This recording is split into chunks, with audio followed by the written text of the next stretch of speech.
everyone. Welcome to the Nintendo Prime Podcast. So I'm not sure if you guys could tell because it is so small, but I'm your host, Nintendo Rumble Janc, and I'm sitting in a car seat right now. Yeah, if you're listening to the audio version, you don't know what's up. We had a betting special for the Game Awards, and I lost to Eric. We actually technically tied the Game Awards betting special. Somehow, first time in history, we tied. I got to take these sunglasses. So we tied the Game Awards betting special. And so we decided, or you guys really decided for us, that we were going to settle it in Smash. And the thing is, I technically got the win. But then I said, this is kind of bullshit because of the way we're playing. We were playing with sideways Joy-Cons, which was just not fun because I only have one normal controller that works with the Switch right now. So I was like, look, I feel kind of bad taking a win pretty much by dumb luck. Let's actually do a best 2 out of 3. Then I proceeded to get my ass whooped for 2 straight times. I don't even think I got you down to a single stock. 2 straight times. I don't remember. You just wrecked me. I don't know what was going on. I'd like to blame the controller, but we both have the same. It's literally the same. Literally the same. Literally both left right, Joy-Con or right left Joy-Cons, right Joy-Cons. Yeah. So I got my butt whooped. So you see me cringing in pain, you see me moving a lot, you see me taller than Eric at the moment. And by the way, yes, this office chair has been lowered as far as it goes. Yeah. I mean, I could just sit on the floor and then you just don't see anything with the top of my head. Just the head podcast. Wait. Seriously. Good old car seat for my kids. So that was one of the punishments. Also, I owe him a dinner. Winter dinner. So he gets a dinner. We have no idea when we're going to actually do it. Yeah, I know. It's holiday season, really busy. Probably end up popping it off in January at some point. Yeah. During my college break anyways, when I have more time. Yeah. When I'm not traveling for almost a full week straight for work. Yeah, that too. Yeah, so it's going to be quite interesting. All right, so how are you guys doing tonight? I hope you're having a good time. If you're listening to the audio version, welcome. We are getting the audio version back out beginning tomorrow on all of our places, our iTunes and all that jazz. So I apologize to all our audio listeners. We were kind of in no man's land with our MCM. We were working out a deal for platforms to put our podcast on, and we actually reached a deal for a platform that I can't announce yet. But we are going to continue to put our audio version out through the normal way, through Anchor.fm, out to iTunes and Google Play. It's gonna stay there. It's gonna be great. And then we're gonna keep using that Nintendo Prime Podcast channel. In fact, if you don't know about the Nintendo Prime Podcast channel because you're watching the show live on the normal Nintendo Prime channel, go subscribe to it. It's linked. I don't know if it's not down in the description. One of our mods could throw out a link to it quick by using the exclamation point podcast command in the chat. But yeah, so that should be really, really good. We're at 1,570 subscribers over there. So let's just keep that going. We also put up podcast clips over there, something that we don't do at this channel ever. So and if you want to watch this podcast on demand, like say you're watching live right now, you can't stay for the whole show. You want to catch it on demand. That's where you got to go. Is over to that channel. All right. With all of that little preamble out of the way, my God, has it been a rough week, huh? Mm-hmm. Oh, for sure. A rough week. So let me explain this week a little bit before we get into today's talk. We're going to be talking about Breath of the Wild 2. Any day we could talk about Breath of the Wild 2 is exciting. And we have some actual Breath of the Wild 2 news from Nintendo. So that's really, really cool. Surprise news. We have a rumor sort of thing floating out there for Super Mario Odyssey 2 to talk about.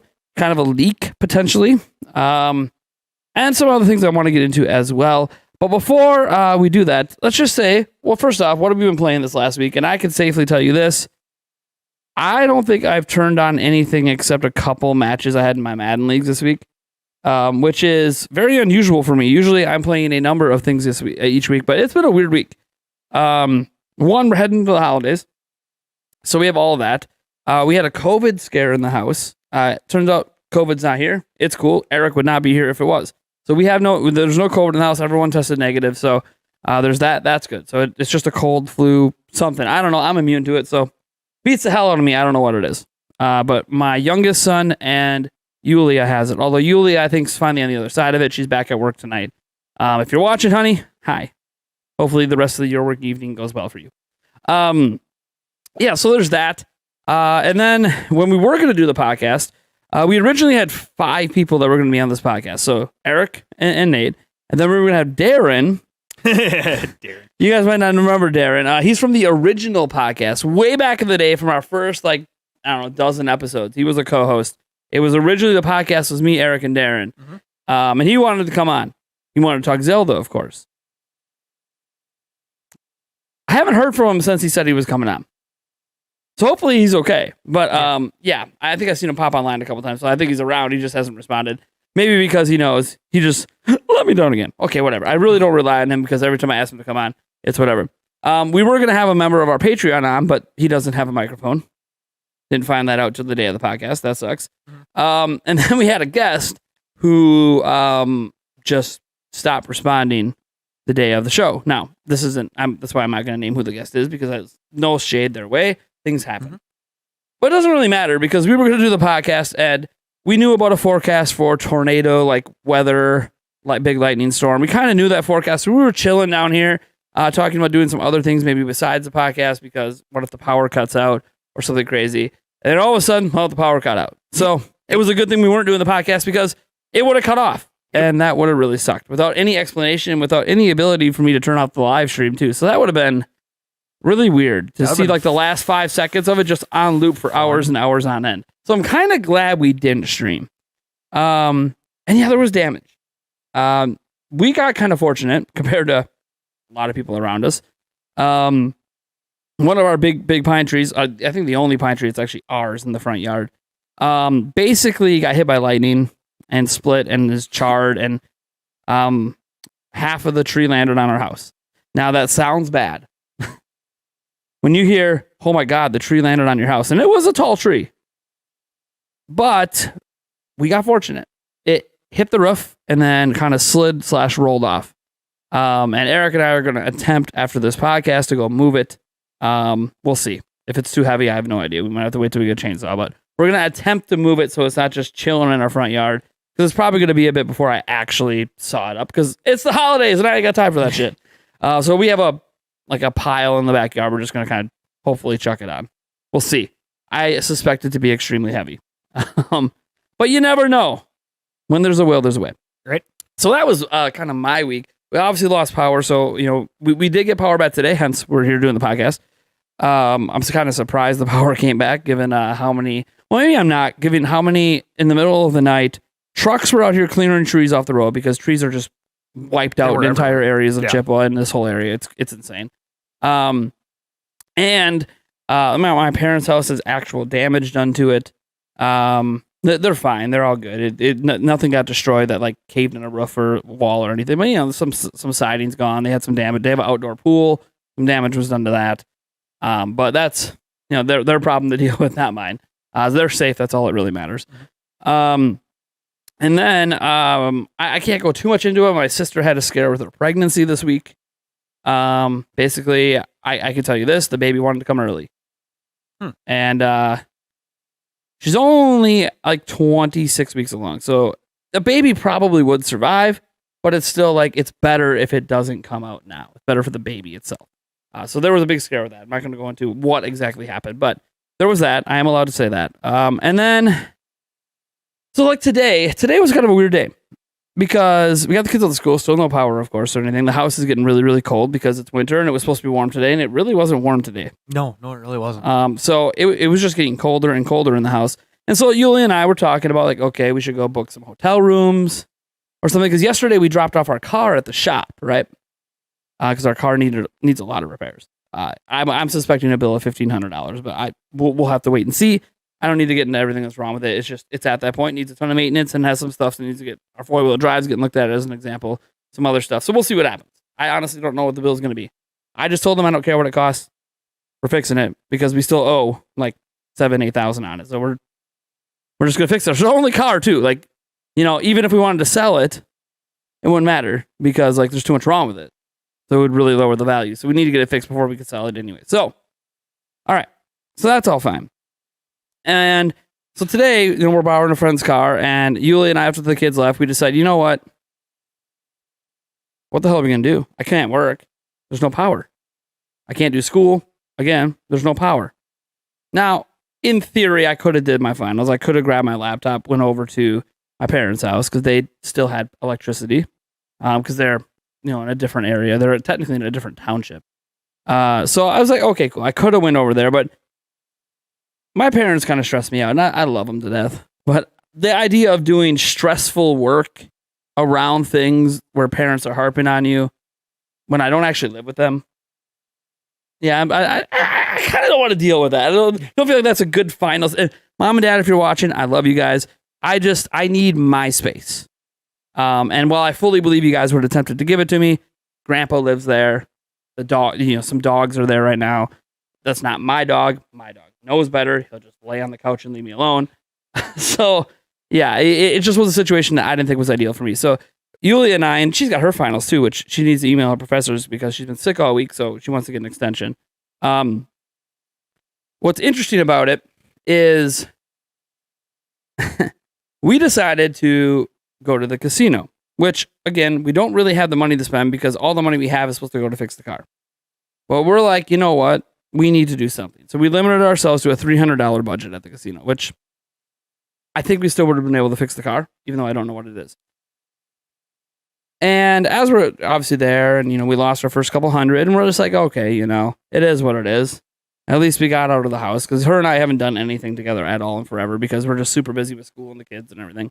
We do family stuff, but beyond that, like my daughter's birthday is tomorrow. Hey, happy birthday to my daughter! She turns 11 years old tomorrow at 4:36 a.m. She's officially 11 years old. So, congratulations, Melody Grace, when you watch this when you're older, and show how embarrassing I am to all your friends. Right. So happy birthday to my daughter tomorrow. She's having a kid party on Sunday, so we have that going on. We have a Christmas thing happening on Saturday with some part of my family, and then beyond all that, zooming out to a couple weeks from now is when we're finally doing the family birthday party for Melody, which is just the way it is this year because we're just too busy. So we went to the casino, and we were down to the last 100 we were going to play. We sat down on one machine because it has Santa Clauses on it. I guess 'tis the season, right? Basically a version of a game I play for. Like, if you guys have ever been old enough to go to a casino and play like the really, really big, stupid arcade-looking Buffalo game, it was basically that, but it was a Santa Claus version. Okay, cool. 'Tis the season, I suppose. So we're betting what, $375 on that? Yeah, $375, which technically is the lowest tier you can do to qualify for the $824,000 jackpot, which, I mean, come on, guys. No one's going to win that jackpot. At least, I mean, someone probably will someday in like 10 years from now. Someone, if that machine's even still there, someone will win it. But given it's Santa Claus theme, it's not going to be around probably. They probably just changed the assets. It's probably... Yeah, who knows? I have no idea. I don't work at a casino. It probably was the Buffalo game. They just changed the assets. It was. It legitimately was a Buffalo machine because there's other Buffalo machines around it, but this particular one was Santa Claus. Well, good news there. So we got down to like, I don't know, $76 left, and we hit game, and we hit the wheel because the wheel spins, and the wheel landed on 156 games with a ×4 multiplier, which is basically the best thing you can get besides the grand jackpot, of course, which is what you really want to get. And we're like, cool. Not realizing that it defaults at 100 games. So it meant this machine's been played a lot over the last handful of weeks to even have 156 games queued up to play at the top tier. We walked away with $6,000 off that win. Now, that's not take home. Got to minus federal and state taxes off of that, even though I'm pretty sure we're going to get most of those taxes back. Anyways, whatever. Worry about that then, right? Cool. If we get extra on our tax return, we get extra. If not, cool, then we're really glad we did it. So yeah, that was kind of cool because also not only are we no longer worried about fixing our car, we were able to get Christmas shopping done, which was the only thing we were about to tell all our family we're not doing this year because we had to fix our car. It was like, sorry guys, unplanned car expense. We're not able to get anyone presents this year. We really apologize. And yeah, we didn't have to do that. That was kind of cool. So we got some shopping done today and have the money still plenty left to take care of the car. So we're really happy about that. So in one way, I really sucks about the storm and all the damage and all the crap that happened. On the other hand, we kind of came ahead because of it because we would have never went to the casino otherwise. I would have been here working, doing my normal stuff, doing school stuff. So I guess thanks Mother Nature on my part, but also sorry to everyone that lives around me that has a hell of a lot more damage. As far as when nobody died, I haven't seen any reports anyways. I've been checking the local news and everything. So it looks like there was no one who actually died from the storm last night. So that's good. But there's a lot of people with, some people have their roofs caved in, lost their garages, had cars, get damaged, and a whole bunch of stuff. So we're just kind of fortunate. And then, by the way, maybe my car got damaged on the Dave's North Side. It's not like I would know. Yeah. Because I haven't gone down there to look at it. So who the hell knows? But if it is, technically it's on their property and they're responsible for it. But they haven't called me, so I'm assuming nothing actually happened to it. So yeah, that's kind of my week. And while the podcast is a day late, why we have no guests, which is kind of fine because it might be awkward, because my butt's really killing me in this damn car seat that you guys could barely see.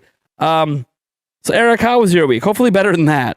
Granted, we had a casino win, so that's good. Yeah. But like all the stress leading up to it, I don't know that money doesn't really make up for that, to be honest. Yeah, no, I get you. No, I don't know. My week has just been a normal. Oh, by the way, Vicarious in the chat did say a few have died. I'm not talking about in general with all the tornadoes and storms that have happened in the country. I'm not generalizing that. I'm talking about my specific area. Mm-hmm. Last night, nobody died in my area. That we know of in my area. That doesn't mean nobody died in general. Like, the storms went through Minnesota, other parts of Wisconsin. So people might have died from last night, but just not in my area, right? So anyways, I just wanted to clarify that for anyone thinking I'm just trying to dismiss it. No, just in my general area, we seem to all be safe. Anyways, go on, Eric. Yeah. No, I don't know. My week has just been normal week, going to work, coming home, doing a whole lot of nothing because I don't have time for anything besides work and coming home. But came out here and wait till imagine if you have a kid someday. Yeah, right.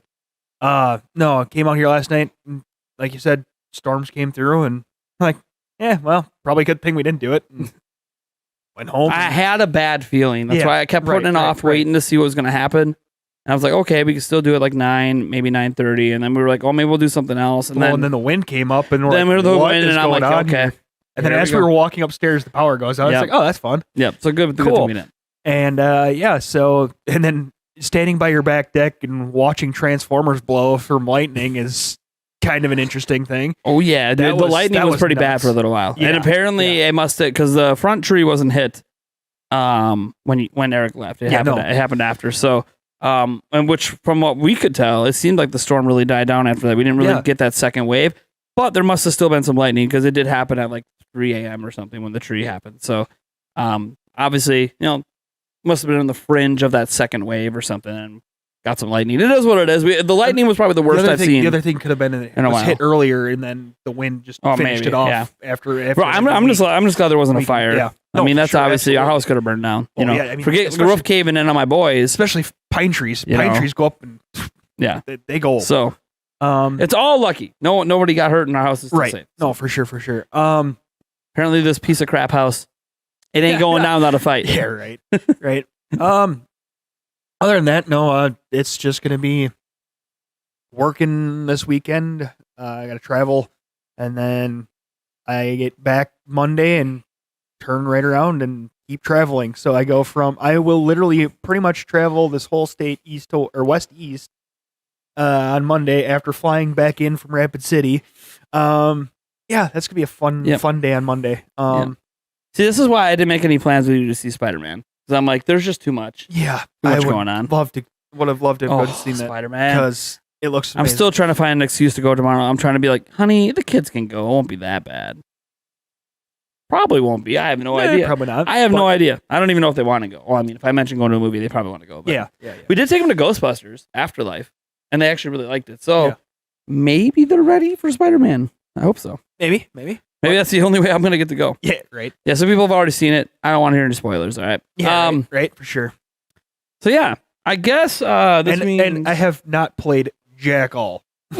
So that answers another question. I mean, are we really surprised? No. Although this weekend I will be playing probably some Mario Odyssey. Well, sure. Yeah. You got some gaming. Yeah. That's the one nice thing about your work trips is you get some time for games. Plane ride and work probably 8 total hours. And so. Man, can I just say something? So obviously I'm way too big to ever get buckled into this thing, but the Yeah. mid buckle is just right up the ass. I know. I'm just saying. Nintendo Academy, by the way, while we were live here, did a $5 super chat. I will tell you what happened on Spider-Man. Just saw it. I don't want to hear it, man. I will do a shot for you, but I don't want to hear that. I don't want to hear that. But I can't. We'll end chat. Here, I want to hand me one of the beers. I literally can't get out of this seat right now. We will end chat. If I stand up, I think the seat's coming with me. So nice. I'm pretty wedged in here. All right, so let's get into some Breath of the Wild 2 because we have the cool stuff happen. So let's transition over. Actually, before we transition over, I want to turn off the transition. Actually, So let's start. So Eric, you want to explain a little bit, anyways, from what you remember of what happened with Breath of the Wild 2 this week? Nintendo had some patents come through, and even though it wasn't necessarily specified as Breath of the Wild 2, just based on gameplay patent, like what they're showing, you can pretty much assume it is Breath of the Wild 2 that they are showing and talking about, different gameplays, different things like that, and yeah, that's what I remember. Yeah, so there was 3 patents for 3 gameplay features, 2 of which we've seen, one of which we haven't. So let's get into this first. I'm going to load up where our video is here. So let's transition on over if I did this right.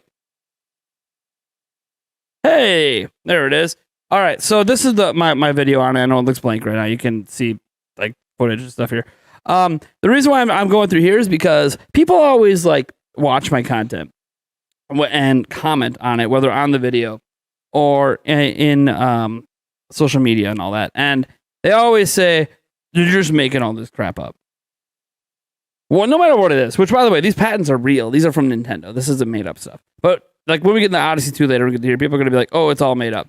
I want to explain something. I have to explain this as I do it because obviously the audio version. If you scroll down to the video and you click on Show More or tap Show More on your phone and go down here, there is this thing called a source. Imagine that. That links to everything that I'm talking about. Now, it doesn't label what each thing is. You could argue maybe I should do that. But if you kind of mouse over it, you can get like a description, or like if you hold your thumb on it, it'll kind of give you a description of what that link goes to. And the reason that I bring this up, as I said, is because people act like I just make everything up. When I can't make up what's sourced. Now, you could argue I shouldn't talk about certain things. You would prefer I don't talk about rumors or leaks and stuff like that. That is a preference. Mm-hmm. That's not the same as making stuff up. Right. Making stuff up means there is nobody else saying this, nobody else talking about it. I'm rarely the source on anything. And on this stuff, I am definitely not the source. So let's go to the first one here.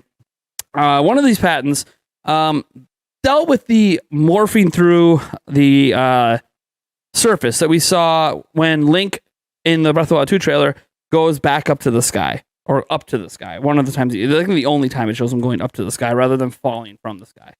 And it looked like he warped. It looked like there was like a little water teardrop animation or whatever, and then he warped up and went through the ground and came out the top, and then you had your classic Breath of the Wild style shot where the camera panned out and you saw the sky world, and it was really badass looking. You guys probably remember that. If you don't know, go check out that Breath of the Wild 2 trailer. Oh, yeah. So in this patent, it kind of describes how this thing works and describes basically that this ability isn't necessarily exclusive to going to the sky. Now, it might be the only time that it's used. We can't dismiss that because it's the only time we've seen it used. But the patent for this ability explains many different situations in which it can be used and situations where it can't. Mm-hmm. So this would be where you're in like an underground area and you want to go up. And if the slope is at a certain degree that it doesn't really explain what degree it is, mm-hmm. You can still go through it. Now, the top also has to be the correct terrain as well. But like this is too steep of a slope. So in these images, one's kind of like a slight slope. I don't know what to call it, 45 degree slope maybe. Yep. And the other one is more like, not quite a 90, but it's maybe like a 70, 75 degree slope. Mm-hmm. And that slope, you can't actually transform your character up through that slope. It's too much of an angle, so it's considered an obstacle, as they call it. And then in the third part of this image, it shows where Link has to be perfectly lined up with the surfaces as well. So if there's like different levels of surfaces, like one's lower and one's higher, Link can't be between the two. It won't work then either. So again, this also is our first time that we get to see that this works beyond just going to the sky, because this is definitely like an underground, under something kind of area.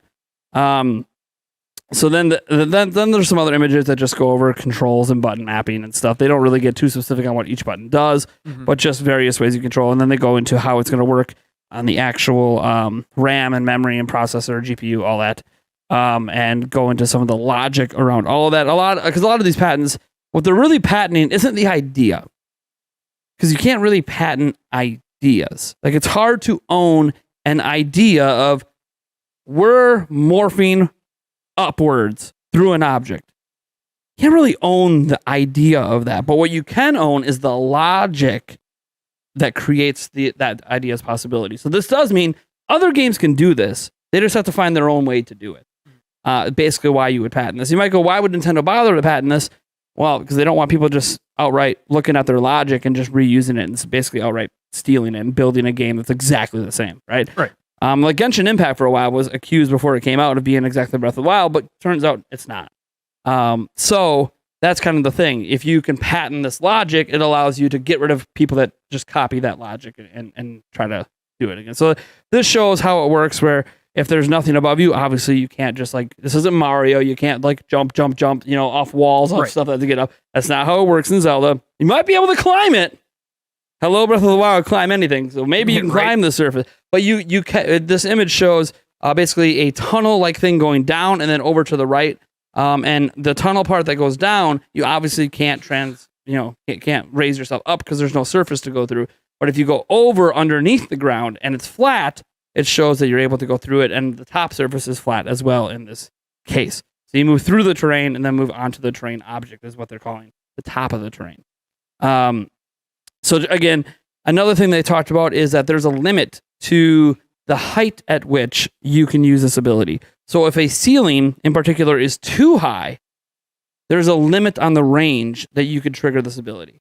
Basically it's a way to limit the ability so people aren't just abusing it in situations where Nintendo doesn't want you to use it. So let's say you're in a shrine, because we don't know if there's going to be temples and dungeons yet. So let's say you're in a shrine, which again, we don't even know if there's going to be that. But if you're in a shrine and the ceiling's really high, you can't just leave the shrine using this ability. It just isn't going to work because the ceiling's going to be too high. But the question is now, yes, is on the photo on the right there, where it's too high. Yep. I wonder if you can actually jump to make the conditions, or you have to be standing on the ground in order for the conditions it seemed to indicate you're standing while you do this, but it's not really. It's like the player movement object interaction button, and it's like, okay, yeah, we get it. You hit a button to make it happen, but can you do that while jumping? Yeah, that'd be an interesting thing to see, because it's like the condition's not satisfied there. But if you jump, is the condition satisfied? Can I reach it? Yeah. So, and remember, you can jump in Breath of the Wild, so we presume you can jump in this game as well.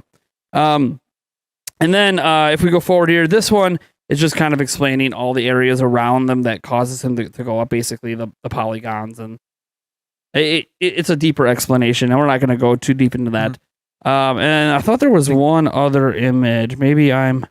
here it is. So like this one, this image is showing, again, a normal, where the condition is satisfied and you can do it, where the ground is flat and the ceiling's flat. But in another image, the ground is flat and the ceiling might be flat itself, but there's like spikes on the ceiling. You cannot morph through the spikes. It will obviously probably damage you if you even attempt to do it. I'm sure if you attempt to do it, you get splattered against the spikes. Yeah. That's kind of and then they show again some other situations, because the above ground terrain needs to be correct as well, or you won't be able to do it. And you can't always see I assume you can't see the above ground terrain.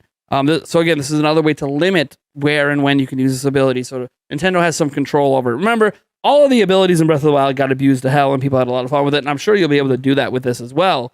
But there's probably certain situations, and I'm guessing that these are probably more in the dungeons, where they're really going to limit and not want you to use this to abuse to skip the dungeon and stuff.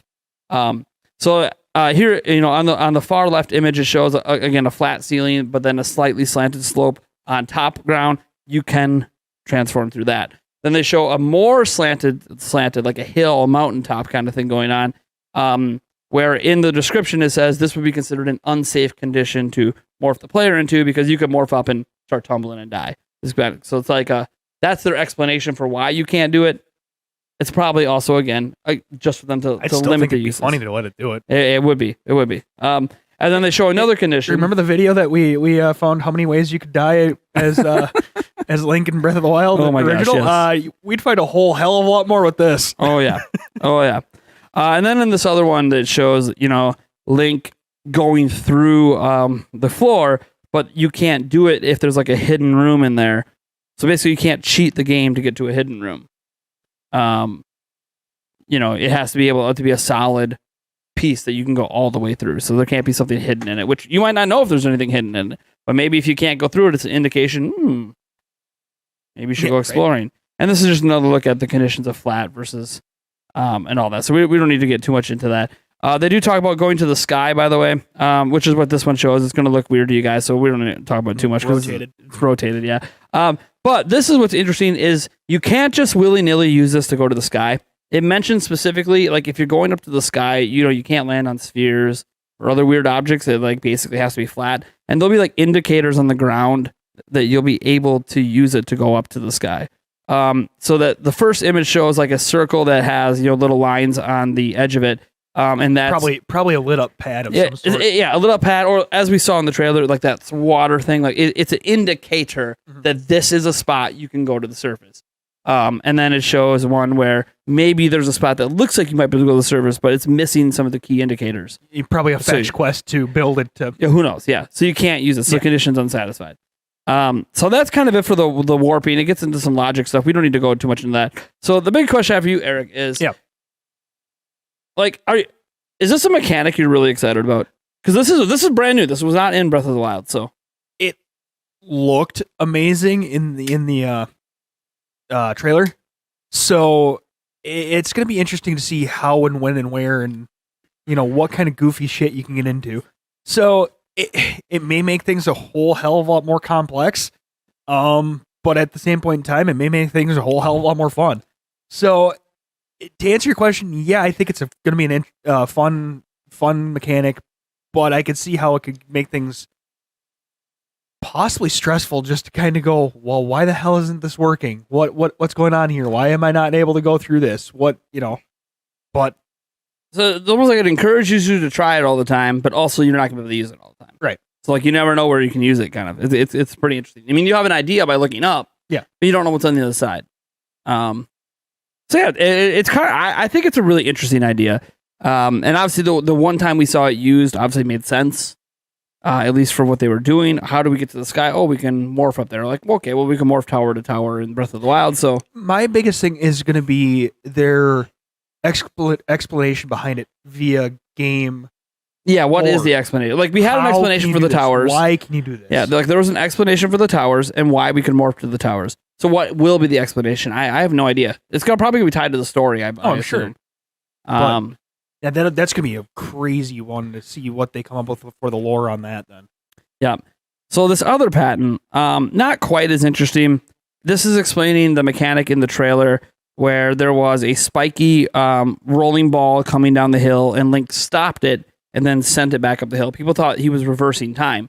Now, he is reversing the object, but based on the way that ability is described in this patent, he's not really reversing time. The big thing in here is, and none of these really show it, like this image here does show it going in reverse. You're not going to see a thing on screen like that, as we saw in the trailer. You don't have a literal playback thing. That might be in the background, but it's not shown in the HUD, as far as we're aware. And maybe it will be in the final version. But there's nothing really interesting in these images, except there's some things we learn about this in particular. And that's one, it sounds almost like a Slate ability, which we don't know if we even get to use a Sheikah Slate, but it sounds like a Slate ability from the past, based on how Breath of the Wild works. Or an upgrade for your Magnesis or something. I have no idea. Yeah. It's not a Magnesis ability, though. It's got nothing to do with that. Okay. Now, the object we saw was metal, but they show it being used on barrels and other things. So yeah, the thing is... not Magnesis, but you're like your Chronos, where you can stop time. Maybe it's an upgraded time stoppage. I have no idea. All I know is that you go into a select mode that changes, from your normal view to, like, say, the Magnesis view, where it went yellow and you can see red objects you can interact with. So you'll only be able to tell what you can interact with before you interact with it. And you can send it back and reverse it in time. There are conditions that need to be met to send it all the way back to its start point. One, if something happened while the object was doing something that caused that start point to be occupied by other things, it can't return to that start point. So it will cancel, and then the object will fall back to whatever the heck it was doing before you moved basically, it back. if it was on a shelf, like you in one of the caves where you can shoot a bow and burn the shelf and a chest falls. Well, obviously, they can't get back up to that shelf because it's gone. Yeah. So again, we have no idea what this is going to be used for. Yeah. Beyond what we saw in the trailer. And the other thing that is, they seem to put a bug catch in it, where if you send it back to the beginning and something's occupying its space, remember I just said, what does it do? It cancels and just lets the object fall or whatever. The thing is, apparently there's going to be times when that just won't happen. And I think it's a bug catch where they're saying, yeah, when it doesn't work correctly, it just deletes the object from the game. It just, as Eric put it when we were talking yesterday, yeets it. Yeets it from the game, except you don't see it fly off. It's just going to vanish. Yeets it from the code.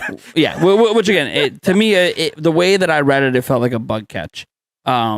Just a way to prevent people from abusing it in a certain way and having a bunch of glitches. So maybe that won't even be in the final version of the game, because maybe this is just what they're doing right now, and that might not be there. They might have found a way to not have to delete it. But yeah, that's just that is in the patent, at least the current way the logic works.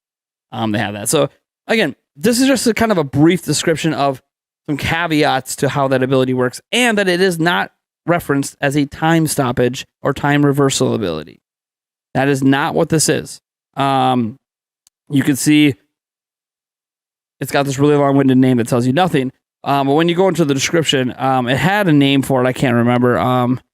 Motion of an object provided in a virtual space is utilized, and something about being able to reverse an object. Now, maybe they end up calling it a time-based mechanic, because they can really call it a reverse time mechanic if they want. But it doesn't seem to be the way the logic works. It's not treating it like even though it can capture it by frame as it's going and then reverse it, like you would think reversing time. The way they talk about it doesn't feel like a time reversal mechanic, but they're talking in technical terms, not what the game will describe it as. So there's that. Now, I found the most interesting patent to be the third one, because this is stuff we didn't see. This is what's exciting, because this is stuff we did not see in the trailers yet and are likely going to see maybe even in the next trailer. So the first image that we have from this patent just shows Link falling from the sky, right? You can see what looks like maybe a temple or underground area, potentially, depending on how the drawing works, and it's another kind of box area. You see like a river lake area with a bridge going across. This is Link's perspective falling from the sky, just like in the opening to the second trailer when we first see Link. And then we see another one of those warp points with the circle on the ground that we already know from a prior patent. That's a spot that you can warp back up. So Link's free falling, got his bow on his back, right? Okay, cool. This is how we know. In fact, this image alone is how we know this is Breath of the Wild. By the way, or related to Breath of the Wild 2, because this little spawn point on the ground makes reference to the other patent that is very much clearly describing. Because none of these patents, by the way, specifically say Breath of the Wild 2. They do say they're patented to Nintendo of Japan and everything, but obviously, everything we're talking about in these patents are things we saw in the trailer. So that's how we. It doesn't. It's not a large leap of logic. No, watch, it's Mario. Mario.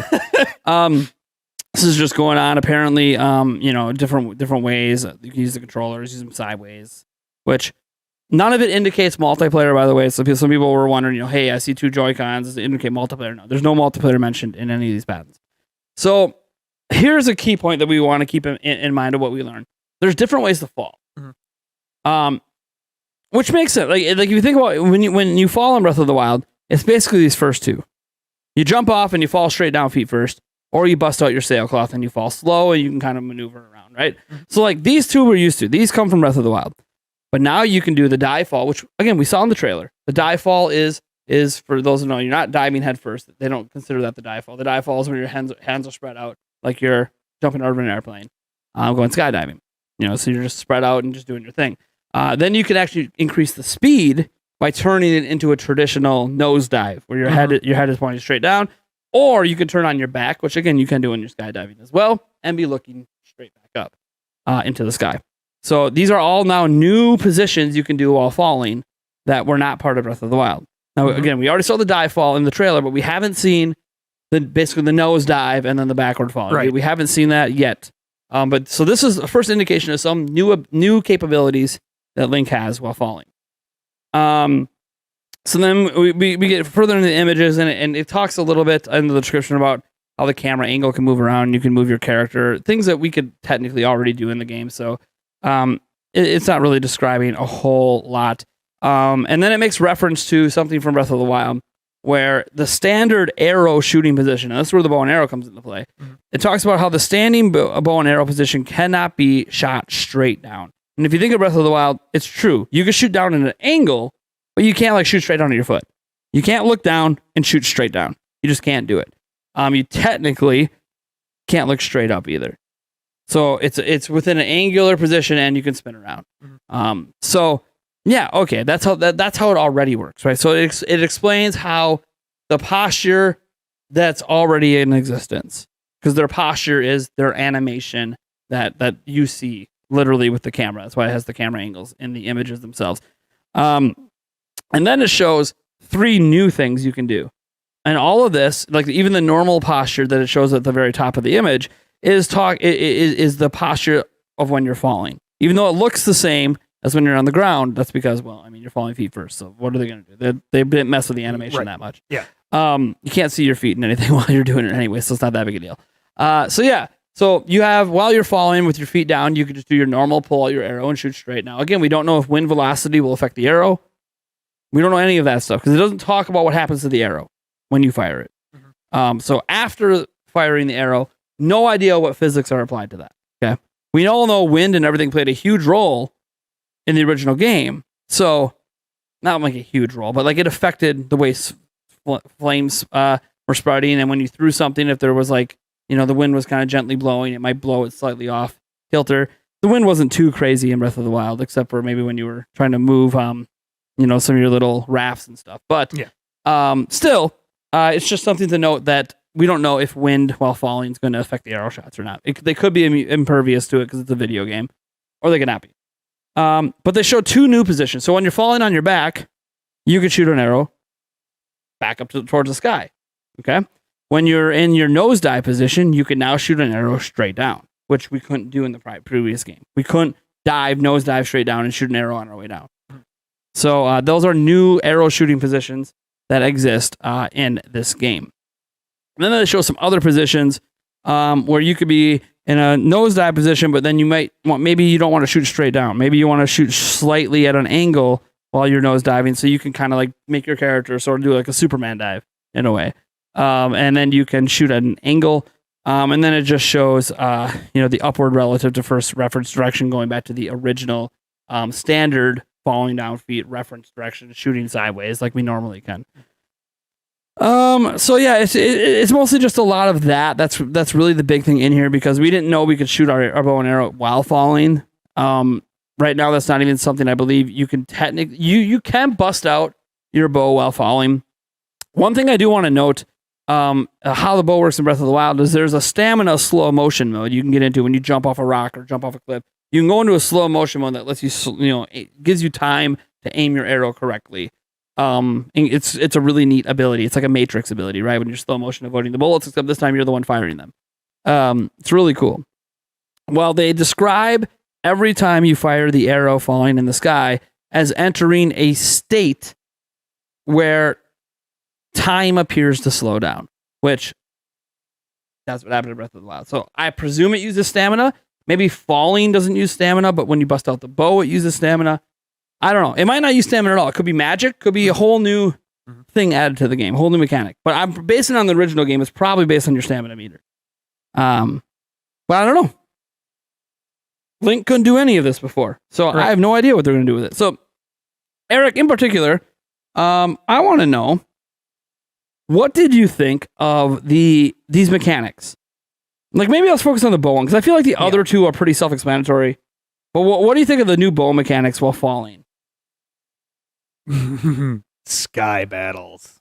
Yes! Sky battles Dude, are gonna be why else? Okay, epic. why else would you need to be able to lay on your back and shoot up? Yeah. I mean, I guess you're hunting some chickens from the sky. I mean, I guess you could argue that. Yeah. Because you can do that in Breath of the Wild. You can shoot the birds out of the sky and it gives you a chicken meat or whatever. Yeah. Or bird meat. But still, that's not... No. They're not giving you these badass abilities that you go in slow motion to shoot some chickens. Right. Okay. Cuckoos or other birds in the game. I don't even know what they call the birds in the game. Yeah. So, dude, sky battles are going to be hopefully. Like, I hope there's a boss fight that involves literally you are in the sky the whole time and you have to like bust out your sailcloth sometime to hit these wind tunnels that maybe carry you back up a bit. Right. And then there's obviously, you have to pop stamina potions or whatever to keep your stamina and just keep the fight going and going and going. Or maybe while you're going up, it just refills stamina or something. I know what people wanted to see in this pattern. They wanted to see Link shooting a damn arrow off a Loftwing. That's what they really wanted to see. But I don't know. I mean, does this deconfirm Loftwings to you since we're not riding anything to shoot? Or is this just, because again, no confirmation Loftwings are ever going to be part of this anyways. Right. No, I don't think it necessarily does deconfirm them, or exclude them. But, I mean, it does kind of hint in that direction. Like, we could shoot arrows a little bit. Like, when we went up to the flying dungeon with Rivali, back in Breath of the Wild, there was a little bit of a shooting area. We also saw, like back when we were, who were we riding out in the Zora area to go onto the giant elephant? Oh, God. I can't remember who it was. Sidon? It was Prince Sidon, yeah. Yeah, there was a fun area there where you're riding on the back of him and you get to shoot your arrow. Right. So, there might be the ability to do something like that in this game. And you can probably do some of these, just because they don't have a Loftwing between the legs doesn't necessarily mean that some of these angles aren't you couldn't use a Loftwing. Yeah. So we'll have to see. We'll have to see what happens. I'm really excited, though, about... Oh, yeah, Teba, I think, was the one who originally wrote for the sky part. But yeah, the last time I played Breath of the Wild, in terms of that area or anything to do with those characters was the DLC, which didn't deal too much with Teba. Thank you, though, for the correction from the chat. I appreciate getting facts corrected that way. So, yeah, I think that these mechanics just show that Nintendo has a high level of care for anything new they're adding to this. And everything I'm hearing makes me just more excited for the game because for sure. One of the best things in Breath of the Wild, like I actually love the story. I know not everyone loved the story and the way it was told, but setting aside subjective opinions on that, one thing that really captured me was the gameplay itself. And how it somehow managed to feel like Zelda while being totally different, from breakable items to all these new abilities, the sky stuff. We've had sky battles technically, like in Twilight Princess there's a boss fight, but you're climbing pillars and shooting a hook shot around, and it's just not really the same as like literally I'm in the air kicking ass and taking names, and there's enough time for me to fall to even do this in the first place because I'm that high up when I start my jump. Like, dude, it's gonna be insane. Oh yeah, I can't. I mean, 100%. This is. I already think Breath of the Wild is the best game ever made. Now, again, that's completely subjective. I know. Other people have your own genres, your own games that you like. Maybe it's not even your favorite Zelda game, but for me, it's my favorite game of all time, and it's near perfection. It's not perfect, by the way. No game is. If my favorite game of all time, I could tell you it's not perfect. That means I don't think there's any perfect game. There are games I think that are actually closer to perfect than Breath of the Wild, but I just don't enjoy the kind of games they are as much. So I don't hold my lack of enjoyment of it. Like Super Smash Bros. Ultimate, I think is closer to perfection than Breath of the Wild. But I'm not that big into fighting games. So like I don't hold it against the game that I don't enjoy the genre that much. Right. But in terms of Breath of the Wild, it's my favorite game, and I all these mechanics are like, man, I wish I could do this now in Breath of the Wild. Like, I have so many questions about this game. And what I find interesting is Nintendo had to know these patents were about to get published. So, like, I feel like there should have been a trailer at the Game Awards exactly to predate these coming out, because now this leaves us speculating or knowing things about the game that Nintendo, this is from Nintendo, but without actually seeing it in action, when we could have saw this stuff and then had the patents come out, and it would have all interconnected and made sense. Right. Like the one stuff that we've seen makes sense. These ones are all just, this one here is just speculation. But, I mean, it's kind of easy to speculate off of some of this. Well, I mean, what's going this on. is all from Nintendo themselves, and I think that's the big thing here. Like we do, guys, we do talk about rumors and leaks and all that on this channel a lot, even on our podcast. But this isn't that. This is official Nintendo patents that, while Breath of the Wild 2 is not mentioned in the descriptions, are describing gameplay mechanics we have already partially seen in Breath of the Wild 2 and haven't seen in any other Nintendo game. So it's very clearly Breath of the Wild 2 related. I'm also trying to figure out what other game has like this type of feel with a bow. Shooting a bow and arrow. Like, I don't know. Maybe someone in the comment section can let us know. Like, do you guys know of any game across the entire video game industry that lets you use these kind of bow mechanics while falling from a super high distance? I'm very curious if this has even existed in a game before. Maybe it has, and I just haven't played it. But I'm very curious if these bow mechanics are going to be interesting. Also, if weapon durability is still in this game, which, by the way, I loved weapon durability for one reason. I have a criticism of it. I think items should have been repairable. So I think once you get that warning, oh, this item's weak or this item's about to break, whatever the warning was, that if you choose to use that item and break it, that's on you. Right. But if you choose to not use it and switch to a different one, that you would have the ability to gather raw materials and yourself or take it to a blacksmith in a town and get it fixed. Now, you can do that with one item, the Triton that you get from the Zora area. You can, it does break, it does quote unquote break, but you could take it back and it can get repaired. That's like the only item in the game that does that. Other items, like the Master Sword is unbreakable. It just has... It has a cooldown. It has a cooldown, basically. So they basically... It loses energy? Yeah, they made the Master Sword work like everything else without getting rid of it. It's kind of a lame excuse the way they did it, but I understand you can't have that sword actually get broken, but you know how you could have fixed all that? You could have just made things repairable, and it wouldn't have been... That could have been a fix for everything. So if you have a favorite weapon, let's say you got off a Lionel, say you fought a gold Lionel and you got this really badass weapon, you might be afraid to use the damn thing because you don't ever want to break it. You know? So it would have been nice if there was even if it was really expensive to repair, just having that in there. Apparently all the weapons from the champions were repairable. Yeah, but that's the champions. What about the rest of the weapons in the game? The ones that you got from the champions. Yeah, well, what about the rest of the weapons? Oh, no, for sure. No, absolutely. No, for sure. Because most of the... I'm going to be honest, and maybe this is a fault of the game, the weapons from the champions were very good. Yeah. There are better weapons than them in the game. There just is. There's better weapons in the game than the ones the champions give you. So you end up not caring as much about the champion weapons, even though they are cool looking. So, yeah, I do think that there is something to be said here of what happens when your bow breaks midair. I presume you just end up returning to your falling position until you take out another bow or something. Right. I assume that's how it's going to work, because that's kind of how it worked in Breath of the Wild. But if it breaks in midair, does that explosion of the item breaking affect you and make you lose some valuable airtime? Because Link struggles to recover himself to gain control in the air. That would be bad. And this, by the way, this doesn't go into what happens once the arrow is shot. It doesn't go into what happens if the bow breaks. Mm-hmm. This is just specifically about being able to aim the bow. Right.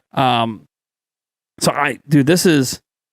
It's so Primify mentions that slow-mo mid-air bow and arrow, Ori did it, but did it do it this way?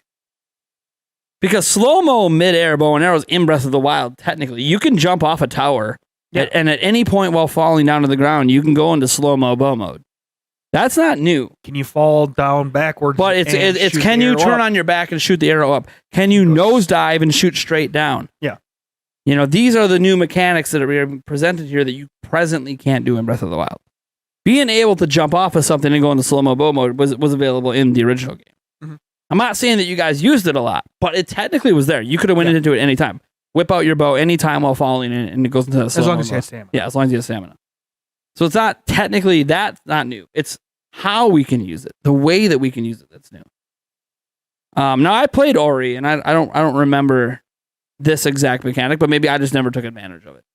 So maybe this is in that game, the way that we could shoot the bow. So yeah. That's I guess that's just kind of my general feelings on that. And I know some people in the comments are trying to argue for the champions weapons and how they're really useful in certain situations. I'm sure they are. Well, what I will say about the champions weapons, and I know it felt like I was insulting them. I understand. This is all personal opinion, by the way. For everything that those weapons excel at, the things that they excel at it against, I don't need them for. Like, I think someone mentioned like something like, "Oh, but Daruk's item's the best one to use against a stone talus or step." What is this stone? Is it stone or step? I always get confused. Stone. I think it's stone. I think the final version. Yeah, it used to be step talus. Yeah, I played the hell out of the E3 demo, and then when it was the E3 demo was step talus, and then it turned to stone. So like, yeah, maybe Daruk's weapon is the best, but also those things are so easy to kill. I don't need a weapon that it makes it that easy. Like literally any hammer in the game makes quick work of those things. Yeah. So it's like it might be the best for that situation, but those enemies aren't difficult enough to require it's not that. your only option. Well, nothing's your only option in the game. That's the beauty of Breath of the Wild. Nothing's your only option. Very But it's like it might be the best option, but also it's the option that I don't need because the enemy that it's the best against isn't difficult. Save you maybe half a second. Like if you want to tell me one of the champions items is the best against a golden Lionel, that's different. But I can't think of a single champion's weapon that's actually the best against the hardest enemies in the game. So that's just me though. You know, again, personal preference. The champion's weapons look really cool and they look badass when you're using them and walking around. They have their uses, of course. I just personally, they're like not my least favorite weapons in the game. I mean, because I would be like, oh, you like a stick better? Yeah, you like the stick better? You like the Boko Club better? You like the pot lid better? The wooden spoon, the pot lid? Like, no, okay, yeah, there's a lot of weapons worse than the champion's weapons, but I feel like there's a lot of weapons better as well. Anyways, so yeah, does this make you more excited for the game? Surprisingly, yes, and I didn't think I could be. Without seeing more footage, right? Like, oh yeah, when we get a new trailer, we get hyped. This isn't a new trailer. These are just patents of ideas. Right. No, for sure. Absolutely. And that's awesome. It's so cool to get excited over something like this. No, like, for sure. For sure. I'm legitimately like just in awe, to be honest. All right. Let's see if I did this right. I'm trying to look at I got to switch to Super Mario Odyssey 2. That's what I want. I think I got this right. All right. So we're going to flip over again because we're talking about Super Mario Odyssey 2. Oh. All right, guys. After all, the podcast is called Breath of the Odyssey 2 for a reason. Well, yeah. One, because I was told I need to make my title shorter. So fun fact to all you YouTubers out there that are very curious about how to best take advantage of the YouTube algorithm because it's always changing. YouTube has directly told me I had a meeting on Tuesday. I didn't talk about this earlier because some details of the meeting I can't talk about publicly. But they directly told me that their algorithm, their AI bot, does not like long titles at all. The shorter the title you can make, the better. If you can do one-word titles and it's super descriptive and somehow is the perfect thing for your video, the bot will love you. Sure. And the problem with the podcast is that Nintendo Prime podcast episode, whatever, it's already like the maximum you really want to make the title anyways, right? Yeah. So I'm playing around with these shorter titles. We'll see how they go. They're technically not less descriptive, but they are if you don't know what we're talking about. Like, what does Breath of the Odyssey 2? Well, like, people might think it's just made up mumbo jumbo, when clearly it's a reference to Breath of the Wild 2 and Super Mario Odyssey 2. At least it's clearly a reference to me. Right. Well, that's why you got to watch the podcast. Well, this is the thing. Like, the name of neither game is specifically in the title, so I feel like that would hurt its search ranking. So is this even a good title? I have no idea. I guess we'll find out.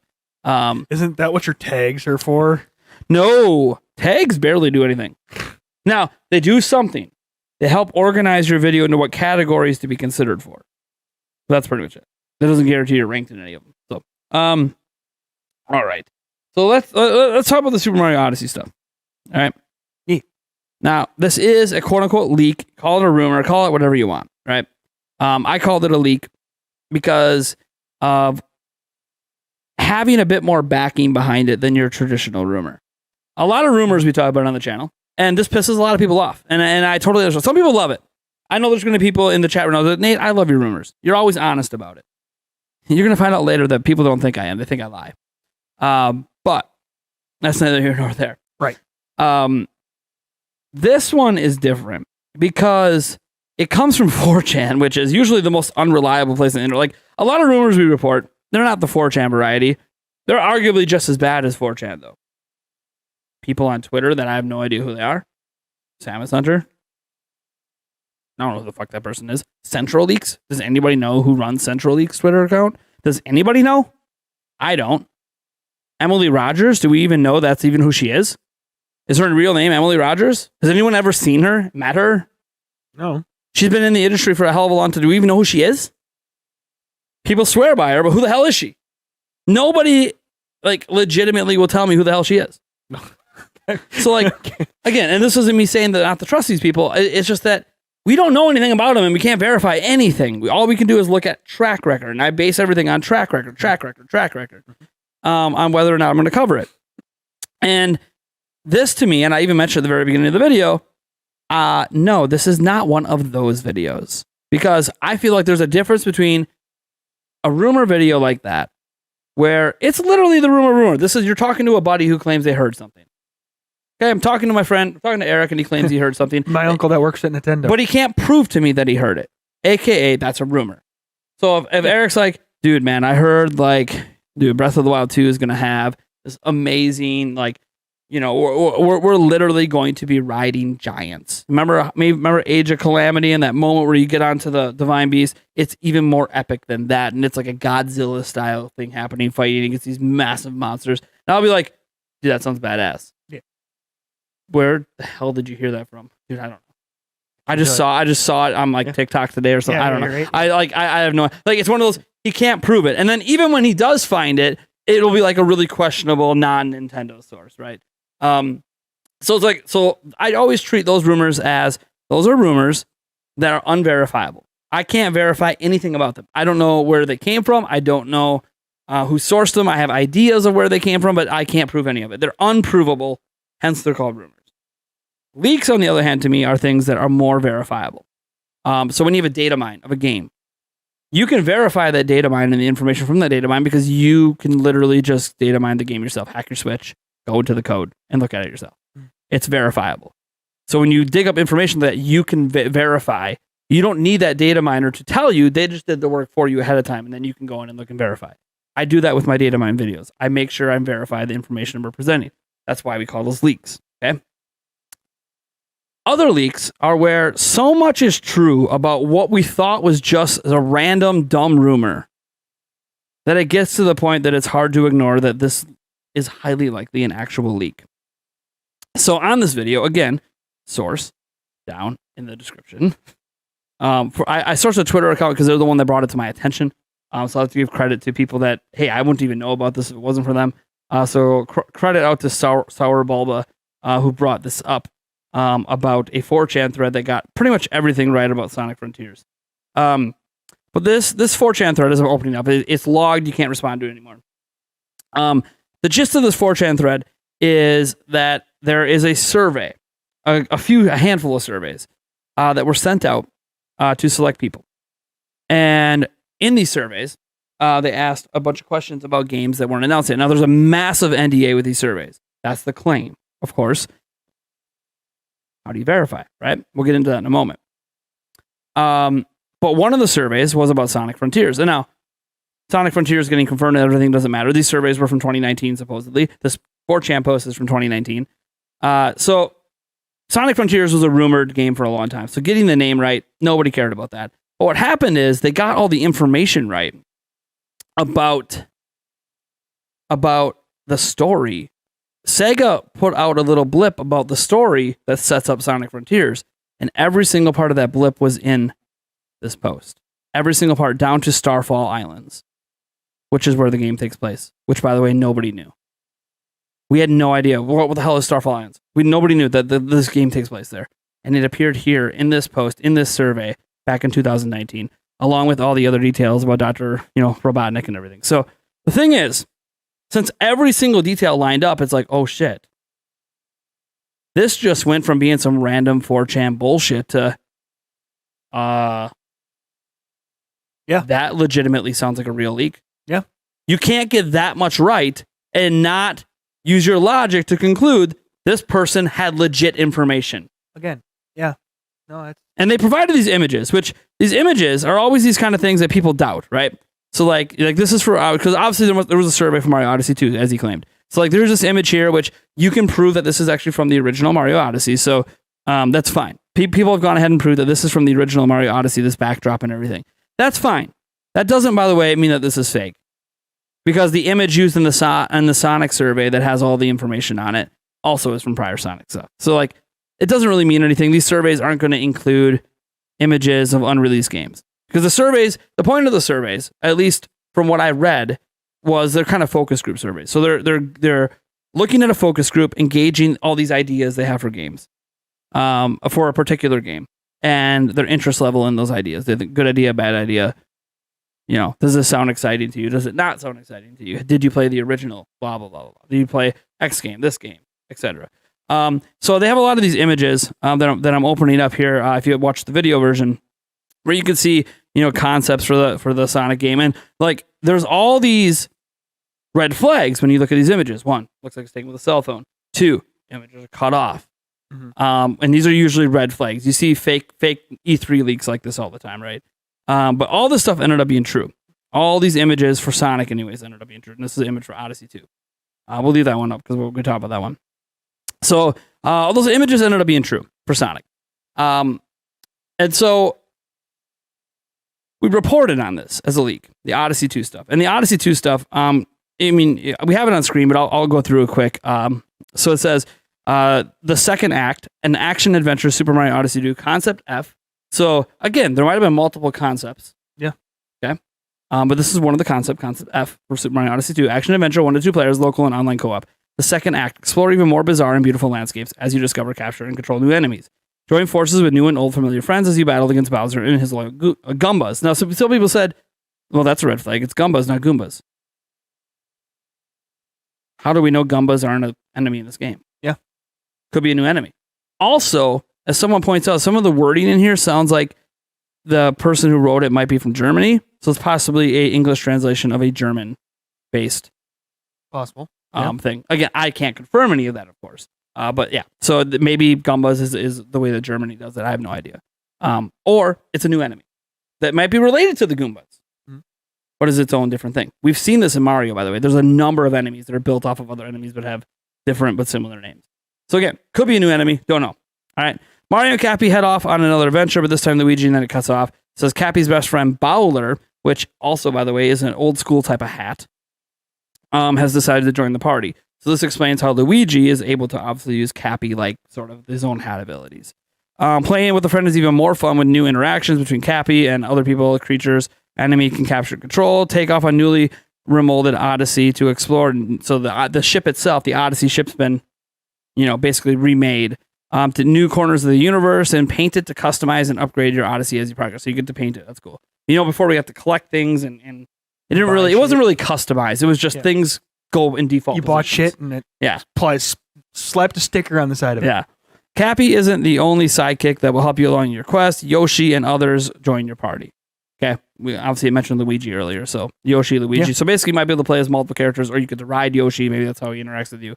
20 distinct locations are filled with hundreds of new puzzles, creatures, enemies, and then hundreds of new side quests that offer up over 100 hours of additional play. And people said there's too many use of the words hundreds. Guys, this is a poll. Basically, it's a survey. They're not worried about using the word 100 too much. Now, a lot of people cry foul, cry fake. And I understand. Okay. I'm not going to sit there and tell you that it's not fake because I don't 1000% know for sure. Or do I? So, we reported on this as a leak because the Sonic stuff was right. And people said, well, maybe the Sonic stuff was legit and they just tied the Odyssey 2 stuff to it, to sound like they know more than what they really do. Because why the hell would this guy get polls about Sonic and Mario Odyssey 2 at the same time? By the way, this happens. I know I could speak from people I know in the video game industry that know of a certain company that I'm not allowed to name that handles surveys for companies like Nintendo, Sega, Activision, EA, Sony, Microsoft, etc. that do send out surveys to focus groups, and they have to agree to really strict NDAs to even enter the survey. And then there's even more NDAs on each individual survey before they even answer the question. So to even have these out there, this person risked getting sued and losing millions and millions and millions of dollars. So you might go, well, then what's up with the images being cut off? Why couldn't you give us the full images? I know somebody, and here's the problem. Because this relies on a trust factor that some people don't have with me. I have a friend who came up to me after I reported on this and said, dude, I filled out that survey. And I'm like, okay. I mean, why are you just telling me this now? I was like, well, I kind of told you before, but there's lots of NDAs and I didn't want to get in trouble. I'm like, okay. I mean, yeah. Fine. And people might go like, okay. Like Andres Restart made a point on Twitter, like, dude, if this has been around for 2 years, how come more people haven't talked about it? And I go, one, people did talk about it 2 years ago on YouTube. A few channels did. But the reason why you probably didn't see other people who took it confirming it is because when do you guys hear about any items out of focus groups? Do you know the restrictions they're under? Focus groups know about almost every product before it ever comes out. Do you ever hear anything out of those focus groups? No. Things don't leak out of focus groups. There's a reason. They're very select in who they choose, and you have to agree to a lot of shit, and there's a lot of scary language in there. Oh, yeah. So, yeah, focus group leaks aren't typically a thing. If they were, people would stop using focus groups. Mm-hmm. So this got basically ignored because who's going to go out of their way to verify it? Because that means that they are telling you that I have this information, I can verify it. Now you have these companies coming after you. So, yeah, this is on 4chan. Can't be traced. Okay? And the way the images were took conveniently cuts off identifying information because each one of these surveys has numbers and stuff attached to it for each person that took it. Mm-hmm. So the reason I can say that is because this person, I said, okay, yeah, right. Because here's the thing. Here's the problem. I can't tell you who this person is, as I don't want them getting in trouble. Right. And I can't show you what they showed me because, again, I don't want them getting in trouble. They won't even let me blur out things or crop it a certain way to show you because they're scared. But let's just say I have seen the email that the surveys came from. I have seen the company, and I already knew this company was the company that handles these kind of surveys, that confirmed it was an actual company email. And I have seen the Mario Odyssey and Sonic Frontiers surveys. And all I could say is they exist. Whether or not these surveys get used and represent the final product, we saw with Sonic Frontiers, it did. Maybe it doesn't with Mario Odyssey 2. These are just focus group surveys. Doesn't guarantee any of these ideas we heard about this game are going to actually be in the final game. So that's the thing about this. It's a leak, but it's a leak of, it's kind of like the patents. Mm-hmm. They're real, but we don't know that everything said in these patents will actually be in the final game. Same thing here. These are real. I know they're real. You could choose not to believe me. I'm going to be honest here. Hype responsibly. Be skeptical. It's okay. Yeah. Call me a liar. Don't believe. It doesn't really matter. I know what I know. Okay? I know what I saw with my own eyes. You can dispute it because I can't prove it to you because the person is too afraid. Fine. But I know what I saw. So I know it's real. You don't have to believe it. That's your prerogative. So because of that, it leads me into this situation where obviously people call me a liar, but also people saying, why can't you prove this? Like, I think I got 200 plus likes on it saying that it's real. And like somebody pointed out, oh, there's this video out there on YouTube where the person points out how it's fake. And it's like, I watched the video and it's just a bunch of opinions. Mm-hmm. Where it talks about, how the images are cropped or how the wording is used. And it's like, none of it's actually fact-based. It's just their opinion based on other fake leaks that have happened that this one's also fake. But I've seen it with my own eyes. So take that for what it is. Again, I don't know that any of this stuff's actually going to be in the game. There were other surveys as well part of this, but I'm not going to divulge any of those because some of the games aren't announced yet. And even when they are, I don't know if I want to divulge it either because obviously me just saying that somebody I know got in contact with me about it already can get people like Nintendo and others to be like, go down the rabbit hole. Who do I follow? Who have I publicly talked to? Mm-hmm. So like, I don't want to dive too deep into anything else that I might have heard from these. It's kind of like I've publicly said this. I know that Red Dead Redemption 2 at one point was being made for the Switch. I know this because I know some of the developers that were doing it. But you ever think I'm going to unveil who those developers were. God, no. Even give a hint of what company they work for, because it wasn't directly for anybody in particular. So I just want to say that I know for a fact, even though we never got the game to come out, I know for a fact because I literally know these people that's happening. And you might go, no way. You know what happens when you go to E3? And you're acting like media, and you're treating things like media coverage, even with a gamer badge. We're not there acting like the other gamers that are there buying shit. And no, we're with a camera. We're jotting down details. Oh yeah. We're playing demos over and over and over again, not because we love them, even though we usually do, but because we're trying to create the best possible content we can for you guys. Get the best possible footage. Sure. And these people see that, and they talk to us, and they see us at the hotels, and they see us here, and they see us there, and we find out these are developers, and they're shooting the shit with us. Yeah. We meet real game developers at E3. It's a great... E3, if nothing else, is one of the best places to network if you want to meet real game developers. And you want to meet real people in the media as well. Real YouTubers. We're all mixed together. Gamers, YouTubers, and developers. All in the same place. So, I know for a fact... Crap, Birdman caught me. Birdman caught you. Yeah, I was trying to port over Red Dead. So, so I know that was done. But like, I can't prove it to you because I'm not going to provide you the information that you want for me to prove it. So it's one of those... Don't believe me. I really don't give a shit. I know what I know. So, that being said, these Mario Odyssey 2 rumors, leaks, whatever you guys want to consider them, I consider them leaks. Consider them rumors. I don't care. I'm always going to say leaks. Eric, what do you think about these? Do you like the ideas? I like the fact that it's... And by the way, local co-op and online co-op. Yeah, that's exactly what I was just going to go with. Back for blood. Come on. Yeah, I know, right? But again, it's Mario, so totally no, for sure. No, that is exactly where I was going to go with it. The fact that this could be multiplayer, I have a feeling that we may be having some game streams with this. Just a thought. Oh, just a thought. I mean, we did with Bowser's Fury. Yeah, we did. So like, we did. But yeah, no, this is going to be exciting. I mean, to see other characters roped in, like Yoshi, things like that, back into the universe, back into the Mario Odyssey area games. It's gonna be cool. Gonna be interesting to see what type of new enemies they come up with. The Goombas. Maybe they have a candy area that they're gumballs but look like Goombas. So they're Goombas. Who knows? Yeah. So I mean, just because it's Goomba there, it doesn't mean, like you said, doesn't mean it's not real or something new to the game. But no, it's exciting. Again, even just the possibility of... Well, like, there's some things that I find 2. really exciting. Obviously, the idea of Odyssey 2 happening, which the first one sold over 20 mil. It has to happen. Right. But, well, not necessarily. They never released DLC. Well, right. Yeah, well, Luigi's... That was a free content add-on that came out like less than 4 months after the game came out. So that was clearly planned content that just wasn't ready at launch. Mm-hmm. But once they got past that, there's been nothing. Maybe some new costume additions here and there, but like nothing. And there's no microtransactions.